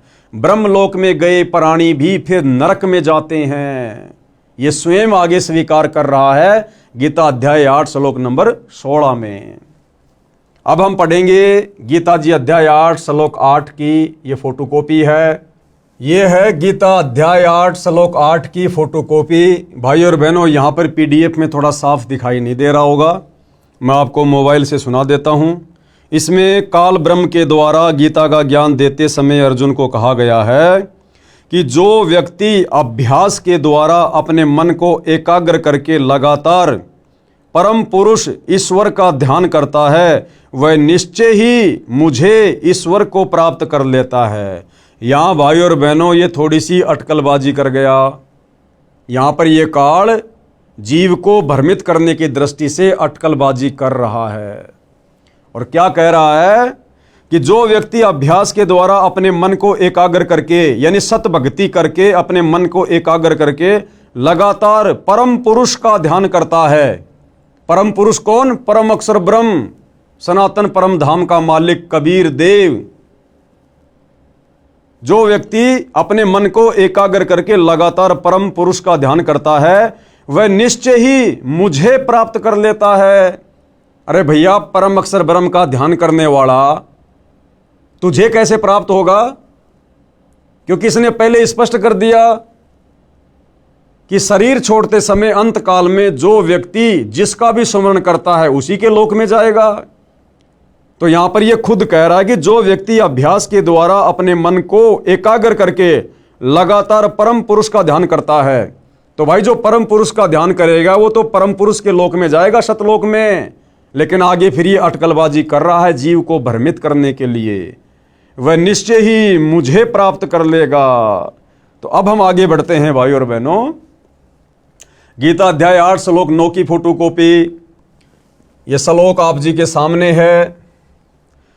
जो पुरुष सर्वज्ञ, अनादि, सबके नियंता, सूक्ष्म से भी अति सूक्ष्म, सबके धारण पोषण करने वाले, अचिंत्य स्वरूप, सूर्य के सदृश नित्य चेतन प्रकाश रूप और अविद्या से अति परे शुद्ध सच्चिदानंद घन ब्रह्म परमेश्वर का सुमरण करता है। अब देखो भाई और बहनों, ये गीता अध्याय 8 श्लोक 9 है। बहुत सारे भाई बहन उस समय सवाल करते हैं जब सतगुरु रामपाल जी वेदों में कबीर नाम लिखा हुआ बताते हैं कि देखो जी वेदों में उस परमेश्वर का नाम भी लिखा हुआ है, कबीर देव, कबीर अग्नि। तो बहुत सारे भाई बहन ऑब्जेक्शन करते हैं कि जी गीता जी में दिखाओ कबीर जी का गीता में कहाँ नाम लिखा हुआ है, क्योंकि वेदों में परमात्मा का नाम लिखा हुआ है कवि, और कवि के आगे 2 अपसर्ग लगे हुए हैं। तो गुरुदेव ने फिर क्लियर कर दिया कि ये कबीर देव है। तो बहुत सारे भाई बहन फिर सवाल करते हैं जी गीता में दिखाओ कबीर जी का कहीं नाम है। तो यदि गीता जी चारों वेदों का इसार है तो गीता जी में भी तो कबीर जी का नाम होना चाहिए। तो भाई और बहनों, गीता जी अध्याय 8 श्लोक नंबर 9, इसमें साफ साफ लिखा हुआ है जो पुरुष सर्वज्ञ। अब इन्होंने ये लिखा हुआ है कवीम। अब इन गीता के अनुवादकों ने, क्योंकि इनको तत्व ज्ञान तो था नहीं, और इन्होंने कव्यम की जगह सर्वज्ञ कर दिया, जबकि कोई भी कवि कभी भी सर्वज्ञ हो ही नहीं सकता। किसी भी कवि को संपूर्ण सृष्टि का ज्ञान हो ही नहीं सकता। तो असल में जो कवि की भूमिका निभाई थी वो भी कबीर जी ने निभाई थी। तो यहां पर सर्वज्ञ कर दिया, तो सर्वज्ञ तो केवल भाई कबीर परमात्मा ही है, सृष्टि में दूसरा कोई नहीं है। तो गीता अध्याय 8 श्लोक 9 में साफ साफ उस परमेश्वर का नाम लिखा हुआ है। ये कविम पुराणम अनुशासितारम अणो अणियांसम साफ साफ लिखा हुआ है। जो पुरुष यानी जो परमात्मा, जो भगवान सर्वज्ञ है। अब सर्वज्ञ तो सारी सृष्टि में एक ही है, कबीर देव। जो पुरुष यानी परमात्मा सर्वज्ञ है, यानी सब कुछ जानने वाला है। अनादि, अनादि यानी सबसे पहले वाला, सबके नियंता यानी सबके ऊपर जिसकी सत्ता है, सूक्ष्म से भी अति सूक्ष्म, और सबके धारण पोषण करने वाले।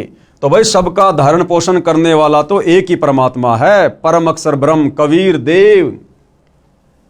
अचिंत्य स्वरूपम, सूर्य के सदृश नित्य चेतन प्रकाश रूप और अविद्या से अति परे, अविद्या यानी अज्ञान से दूर, सच्चिदानंद घन ब्रह्म परमेश्वर का सुमरण करता है। यानी अंत समय में शरीर छोड़ते समय जो व्यक्ति परम अक्षर ब्रह्म सच्चिदानंद घन ब्रह्म यानी कबीर देव का सुमरण करता है, सच्चे सतगुरु से, तत्वदर्शी संत से उपदेश लेकर। फिर गीता अध्याय 8 श्लोक 10 की फोटोकॉपी ये श्लोक आप जियों के सामने है। इसमें क्या लिखा गया है?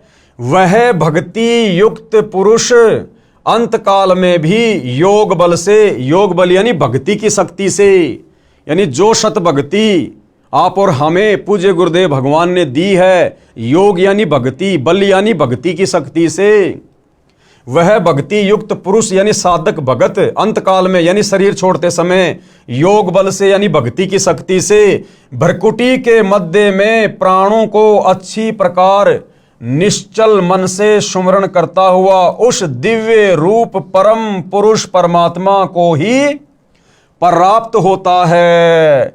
तो गीता ज्ञान देने वाले काल ब्रह्म ने बिल्कुल क्लियर कर दिया है कि भक्ति की शक्ति से अंत समय में ये प्राणी जिसका भी ध्यान करेगा, जैसे परम अक्षर ब्रह्म का ध्यान करेगा, सच्चे गुरु से नाम लेकर, तत्वदर्शी संत से उपदेश लेकर, तो अंत काल में शरीर छोड़ते समय ये प्राणी उसी को प्राप्त होगा। किसको? परम पुरुष परमात्मा को ही प्राप्त होता है। तो यहां इस काल ब्रह्म ने बिल्कुल क्लियर करना पड़ा। जिस सच्चाई को बार बार ये छुपा रहा था, अपने को ही परम पुरुष साबित करने में लगा हुआ था अर्जुन के सामने, तो परमेश्वर ने इसकी बुद्धि फेरी काल ब्रह्म की, और हकीकत इसी के मुंह से गीता जी के बहुत सारे अध्याय और श्लोकों में निकलवा दी। अब आगे भाइयों और बहनों, गीता अध्याय 8 श्लोक 20 की फोटोकॉपी, ये इसका श्लोक है, आप जी देख सकते हैं, पढ़ सकते हैं। ये सामने संस्कृत लिखी हुई है, सामने उसका हिंदी में अनुवाद है।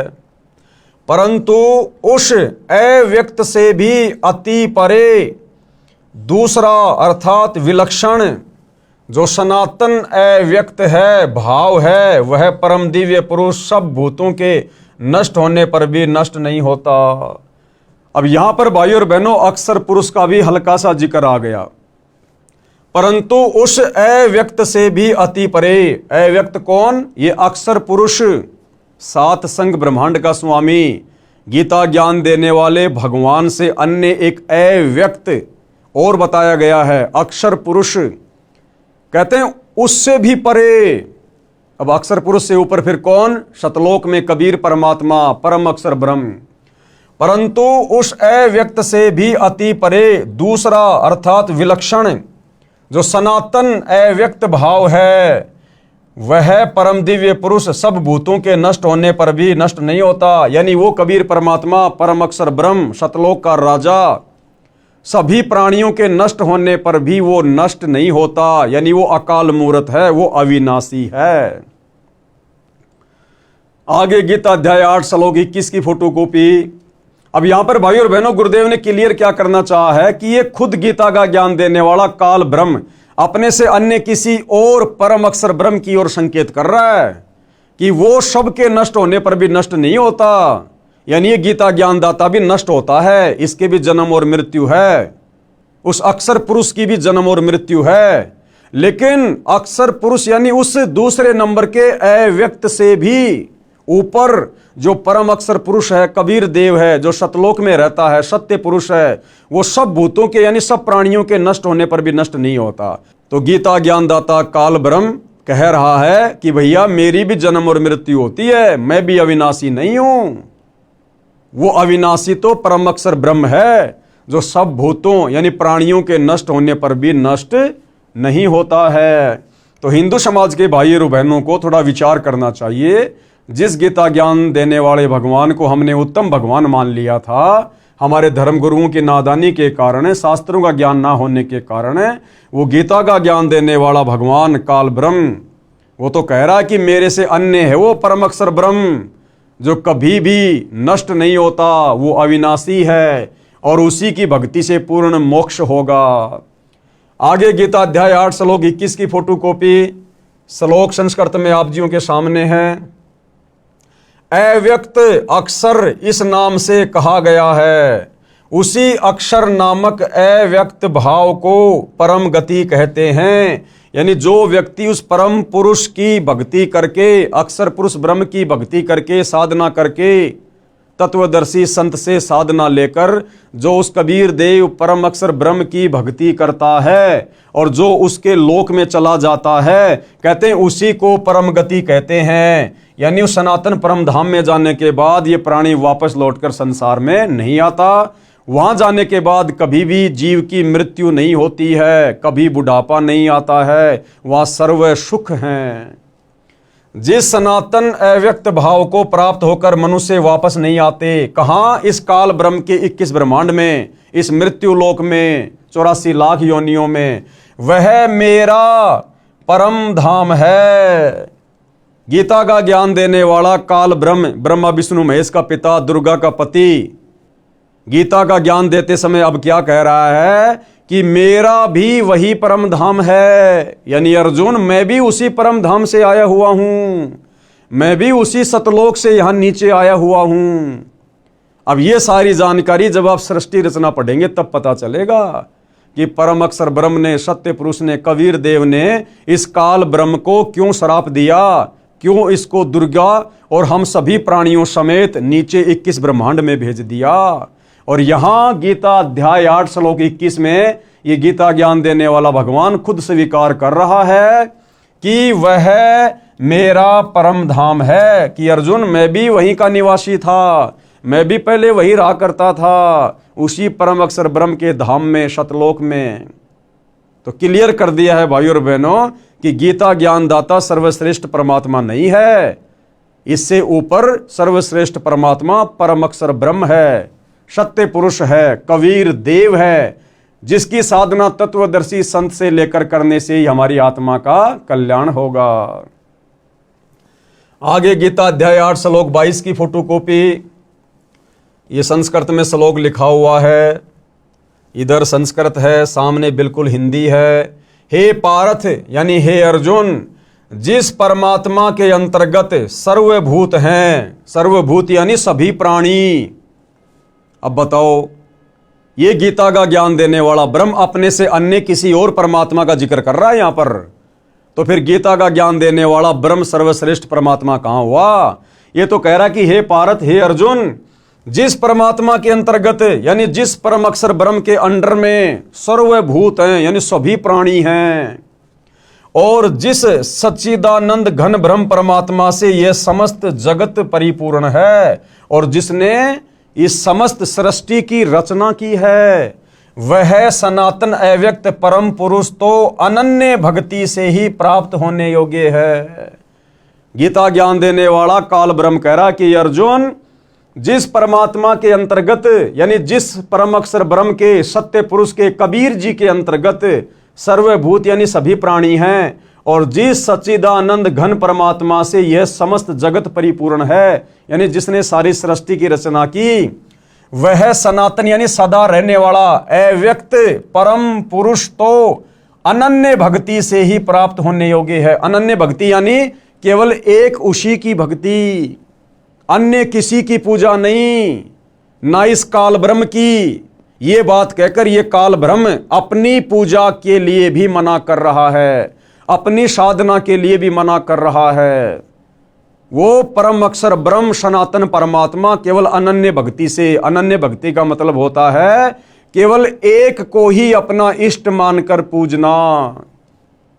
इसलिए भाइयों और बहनों, गीता जी स्वयं देवी देवताओं की पूजा को मना कर रही है, ब्रह्मा विष्णु महेश की पूजा को मना कर रही है, और गीता ज्ञान देने वाला इस 21 ब्रह्मांड का स्वामी ये काल निरंजन अपनी खुद की भक्ति करने को भी मना कर रहा है कि भैया पूजा तो केवल उस परम अक्षर ब्रह्म की करो, तभी तुम्हें सनातन परम धाम मिलेगा। आगे बढ़ते हैं भाइयों और बहनों, गीता अध्याय 15 श्लोक 17 की फोटोकॉपी। अब यहां पर बिल्कुल क्लियर कर दिया गया है, उत्तम पुरुष तु अन्य परमात्मा इति उदाहरतः ये लोक तरम अवश्य विभर्ति अवय ईश्वर। उत्तम पुरुष तु अन्य यानी उत्तम, उत्तम यानी सर्वश्रेष्ठ, उत्तम यानी सर्वश्रेष्ठ, और ये पुरुष, पुरुष यानी परमात्मा, गीता का ज्ञान देने वाला भगवान, ये काल ब्रह्म, ब्रह्मा विष्णु महेश का पिता, दुर्गा का पति, स्पष्ट कर रहा है कि अर्जुन सर्वश्रेष्ठ परमात्मा तो कोई और ही है, यानी ये स्वयं गीता का ज्ञान देने वाला काल ब्रह्म सर्वश्रेष्ठ परमात्मा नहीं है। और क्या कह रहा है? उत्तम पुरुष तो अन्य ही है, उत्तम यानी सर्वश्रेष्ठ, और ये पुरुष यानी भगवान, कहता है वो तो अन्य ही है अर्जुन, मेरे से अन्य है, जो तीनों लोकों में प्रवेश करके सबका धारण पोषण करता है। तीनों लोक ये ब्रह्मा विष्णु महेश के लोक नहीं, तीनों लोक ये पाताल स्वर्ग और पृथ्वी नहीं, पूरा 21 ब्रह्मांड इस काल का एक लोक है। दूसरा लोक कहा जाता है अक्षर पुरुष के 7 संग ब्रह्मांडों को, और तीसरा लोक कहा जाता है ऊपर के चारों अविनाशी लोकों को। यानी 21 ब्रह्मांड एक लोक हो गया, अक्षर पुरुष के ब्रह्मांड ये दूसरा लोक हो गया, और ऊपर के चारों अविनाशी लोक, शतलोक, अगमलोक, अलखलोक, अनामी लोक, इन चारों को मिलाकर एक लोक की संज्ञा दी गई है कि जो परमात्मा, जो उत्तम पुरुष तीनों लोकों में प्रवेश करके सबका धारण पोषण करता है। उत्तम पुरुष तो अन्य ही है जो तीनों लोकों में प्रवेश करके इन तीनों लोकों के अंतर्गत सारी सृष्टि आ जाती है, जो तीनों लोकों में प्रवेश करके सबका धारण पोषण करता है। अविनाशी परमेश्वर और परमात्मा इस प्रकार कहा गया है। ये गीता ज्ञान देने वाला कह रहा कि अर्जुन, इसलिए मैं उसको परमेश्वर कहता हूं, अविनाशी कहता हूं। क्यों? क्योंकि वो तीनों लोकों में प्रवेश करके यानी सारी सृष्टि का धारण पोषण करता है, इसलिए वो मेरे से अन्य उत्तम परमात्मा है, उत्तम परमेश्वर है। और उसी की भक्ति करने से जीव आत्मा का सदा सदा के लिए जन्म और मरण से छुटकारा होता है, अन्य कोई चारा नहीं है। तो अब विशेषकर हिंदू समाज से जुड़े श्रद्धालुओं को अपनी आंखों से गीता जी के ये प्रमाण देखकर विचार करना चाहिए, चिंतन करना चाहिए कि गीता जैसा पवित्र ग्रंथ हमें अध्यात्म के विषय में क्या मार्गदर्शन कर रहा है, भक्ति और भगवान के विषय में हमें क्या कहना चाह रहा है। और हमारे नादान धर्म गुरुओं ने तत्व ज्ञान के अभाव में हमें गीता और वेदों का क्या उल्टा पाठ पढ़ा दिया है, हमें भगवान और भक्ति की परिभाषा से कोसों दूर कर दिया है। तो आगे बढ़ते हैं भाइयों और बहनों, गीता अध्याय 2 श्लोक 17 की फोटोकॉपी, यानी फिर से गीता का ज्ञान देने वाला ये काल ब्रह्म, ब्रह्मा विष्णु महेश का पिता, दुर्गा का पति, अपने से अन्य उस परम अक्षर ब्रह्म की जानकारी दे रहा है, अपने से अन्य उस सर्वश्रेष्ठ परमात्मा के विषय में बता रहा है। और क्या कह रहा है? गीता अध्याय 2 श्लोक नंबर 17 आप जी की आंखों के सामने है। नाश रहित तो तू उसको जान जिससे यह संपूर्ण जगत व्याप्त है। यह आपकी आंखों के सामने संस्कृत है।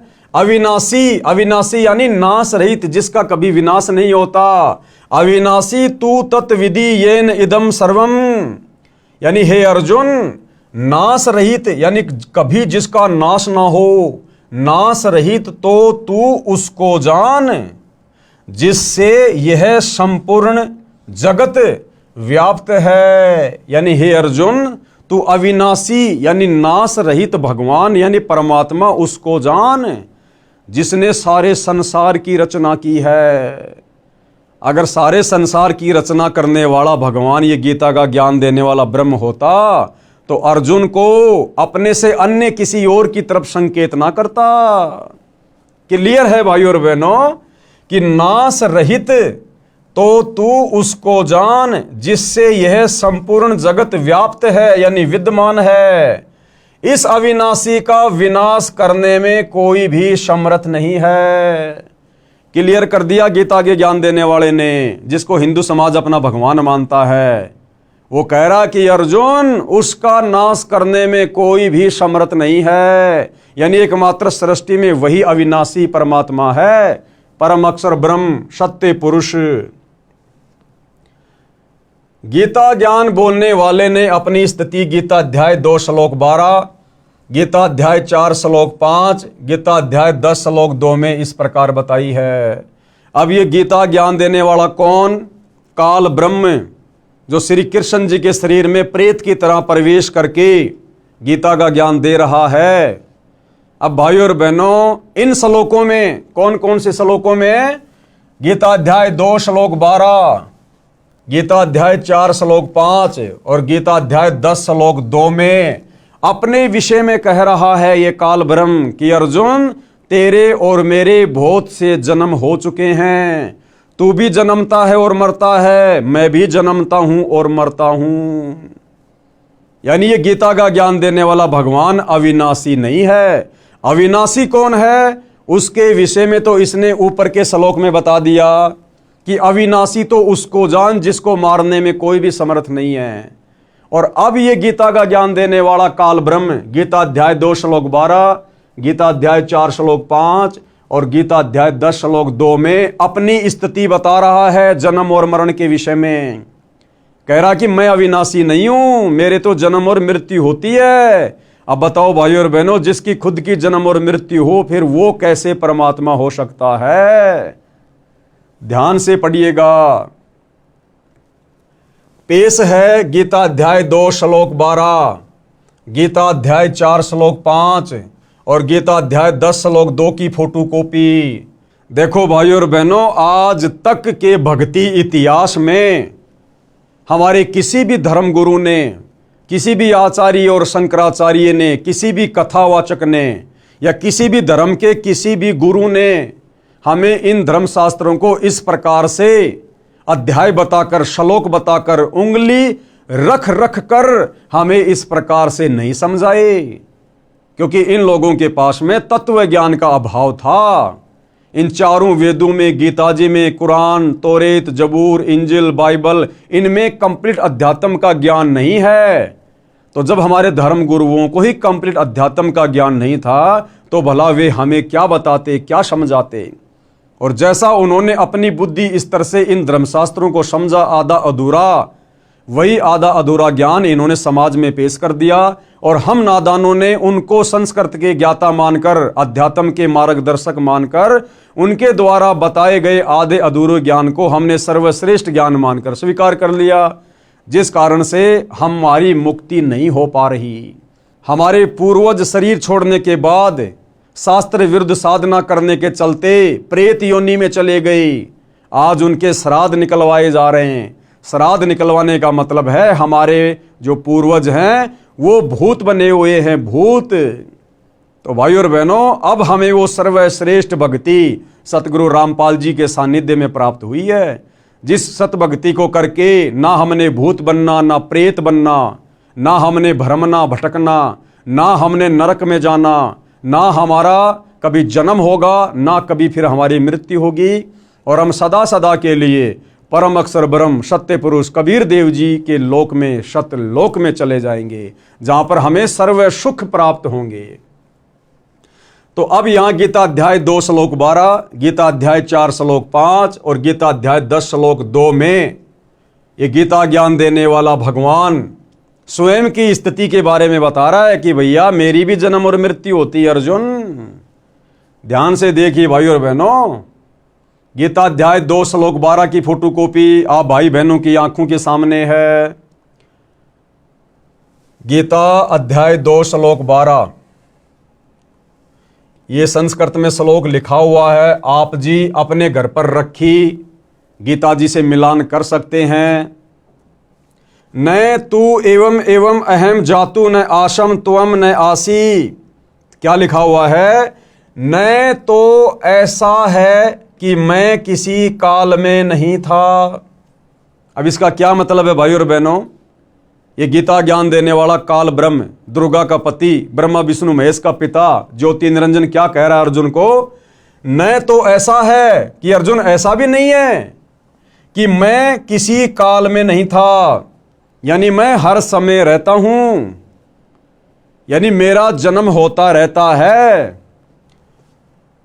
न तो ऐसा ही है कि मैं किसी काल में नहीं था, अथवा तू नहीं था, अथवा ये राजा लोग नहीं थे, क्योंकि महाभारत के युद्ध में बहुत सारे राजा लोग खड़े हुए थे। उनके विषय में कहा जा रहा है कि अर्जुन न तो ऐसा है कि किसी भी काल में मैं नहीं था या तू नहीं था या फिर ये राजा लोग नहीं थे, और न ही ऐसा ही है कि इससे आगे हम सब नहीं रहेंगे, यानी आगे भी हमारे जन्म होते रहेंगे, हम मरते रहेंगे और हमारे जन्म होते रहेंगे। आगे चलिए गीता अध्याय 4 श्लोक 5 की फोटोकॉपी। ये गीता अध्याय 4 श्लोक 5 की फोटोकॉपी है। भाइयों और बहनों, पीडीएफ में थोड़ा क्लियर नहीं आ रहा है, इसलिए दास ने साइड में उसकी फोटोकॉपी लगा दी है। आप जी गीता अध्याय 4 श्लोक 5 को देख सकते हैं। इसमें गीता ज्ञान देने वाले काल ब्रह्म ने बिल्कुल क्लियर कर दिया अपने जन्म के विषय में। और क्या कह रहा है? हे परंतप अर्जुन, मेरे और तेरे बहुत से जन्म हो चुके हैं, तू उनको नहीं जानता किंतु मैं जानता हूं। क्लियर कर दिया है गीता ज्ञान देने वाले ने कि मेरा जन्म और मृत्यु होती है, कि हे परंतप अर्जुन, तेरे और मेरे बहुत से जन्म हो चुके हैं, किंतु उन सबको तू नहीं जानता, मैं जानता हूं। यानी गीता ज्ञान देने वाले भगवान इस काल ब्रह्म की भी मृत्यु होती है और इसके जन्म होते हैं। और भाई और बहनों, जो जन्म और मृत्यु में है वो कभी भी हमारा जन्म और मृत्यु का रोग समाप्त नहीं कर सकता। जो जन्म और मृत्यु में है वो परमात्मा नहीं हो सकता, परमेश्वर नहीं हो सकता। इसीलिए गीता ज्ञानदाता काल ब्रह्म ने उस परम अक्षर ब्रह्म को अविनाशी की संज्ञा दी गई है कि नाश रहित तो उसको जान जिसको मारने में कोई भी सक्षम नहीं है। तो गीता अध्याय 4 श्लोक 5 की फोटोकॉपी ने बिल्कुल क्लियर कर दिया है। अब लास्ट में आपको दिखाते हैं भाई और बहनों, गीता अध्याय 10 श्लोक 2 संस्कृत आपके सामने है और क्या लिखा हुआ है, मेरी उत्पत्ति को कौन कह रहा है, ये काल ब्रह्म गीता का ज्ञान देने वाला, कि मेरी उत्पत्ति को, उत्पत्ति यानी जन्म लेने की प्रक्रिया को, तो जिसकी उत्पत्ति होती है भाई और बहनों उसका विनाश भी होता है, यहां का नियम है। तो काल ब्रह्म खुद कह रहा है कि मेरी उत्पत्ति को यानी जन्म लेने की प्रक्रिया को, अर्थात लीला से प्रकट होने को न देवता लोग जानते हैं और न ही महर्षि जन ही जानते हैं, क्योंकि ये काल ब्रह्म इन सबको अपने कंट्रोल में रखता है।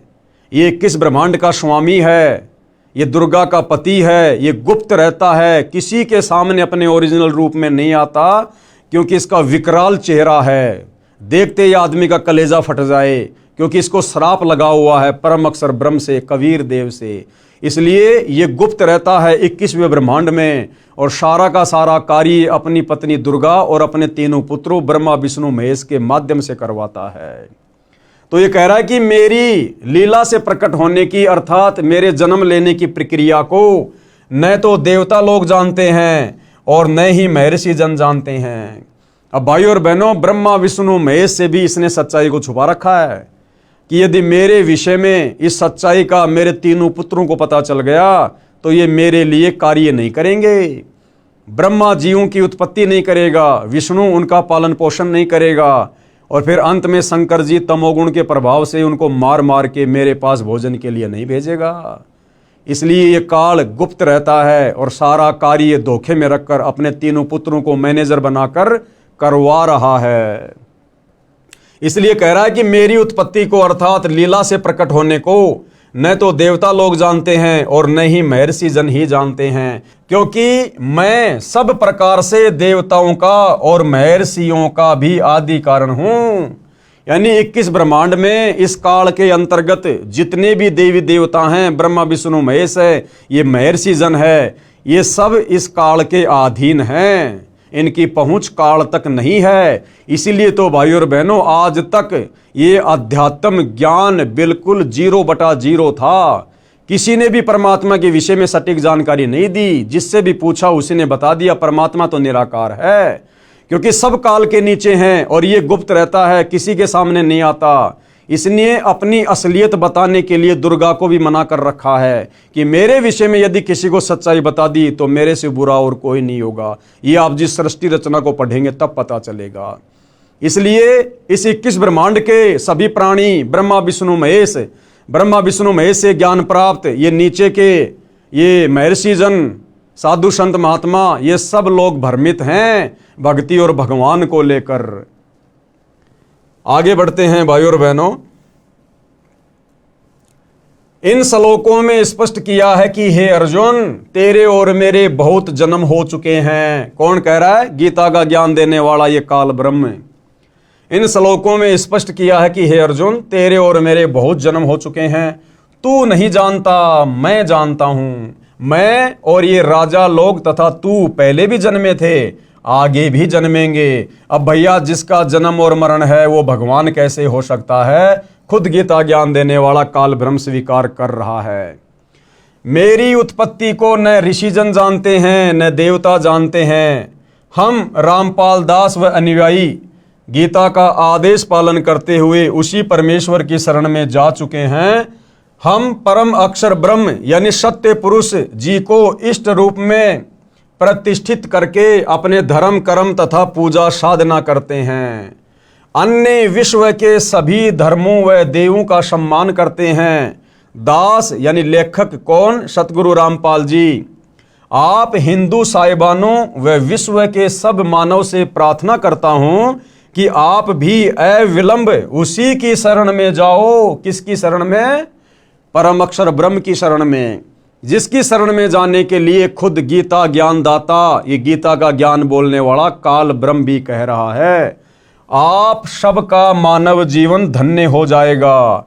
धन्य होने का मतलब है पूर्ण मुक्ति हो जाएगी सदा सदा के लिए उस अविनाशी परमात्मा के अविनाशी लोक में, परम पुरुष के सनातन परम धाम में, सतलोक में चले जाएंगे सतगुरु रामपाल जी से शास्त्र अनुकूल सत भक्ति लेकर, और सदा सदा के लिए इस काल लोक से हमारा जन्म मरण का झंझट ही समाप्त हो जाएगा। दूसरी कोई भी भक्ति पूर्ण मुक्ति की संसार में नहीं है।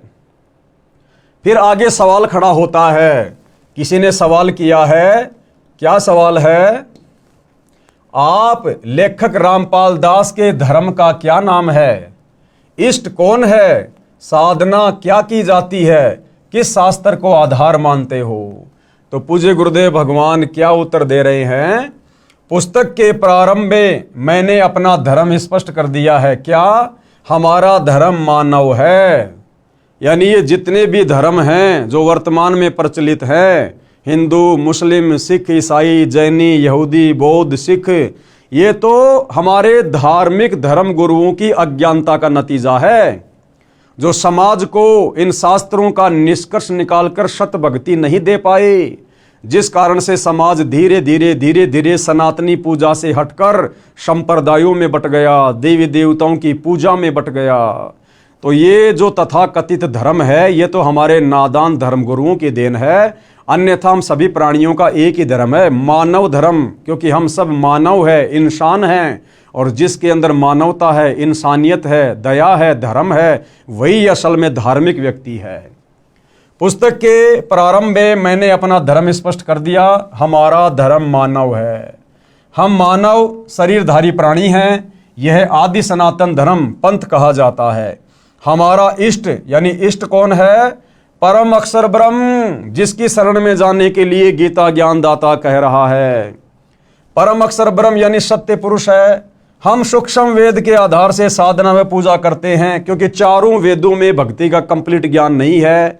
इसलिए पांचवा वेद सूक्ष्म वेद, उसकी रचना स्वयं परम अक्षर ब्रह्म धरती पर संत रूप में आकर करवाते हैं। उसमें कंप्लीट अध्यात्म का ज्ञान होता है, और फिर उस पांचवें सूक्ष्म वेद को समझाने के लिए वही परम अक्षर ब्रह्म सत्य पुरुष कबीर देव तत्वदर्शी संत बनकर धरती पर प्रकट होते हैं, जैसे कि वर्तमान में सतगुरु रामपाल जी।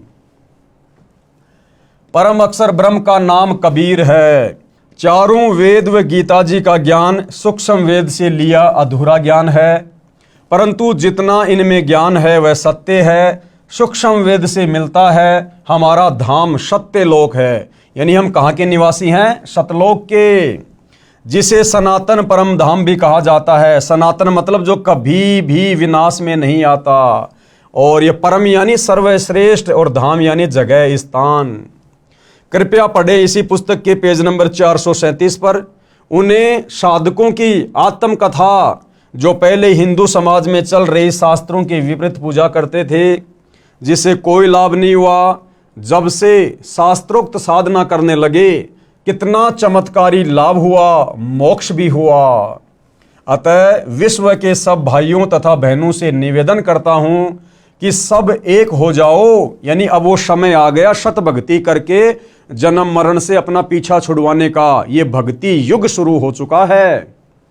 सत्य साधना करके जन्म मृत्यु के कष्ट से सदा के लिए छुटकारा प्राप्त करो।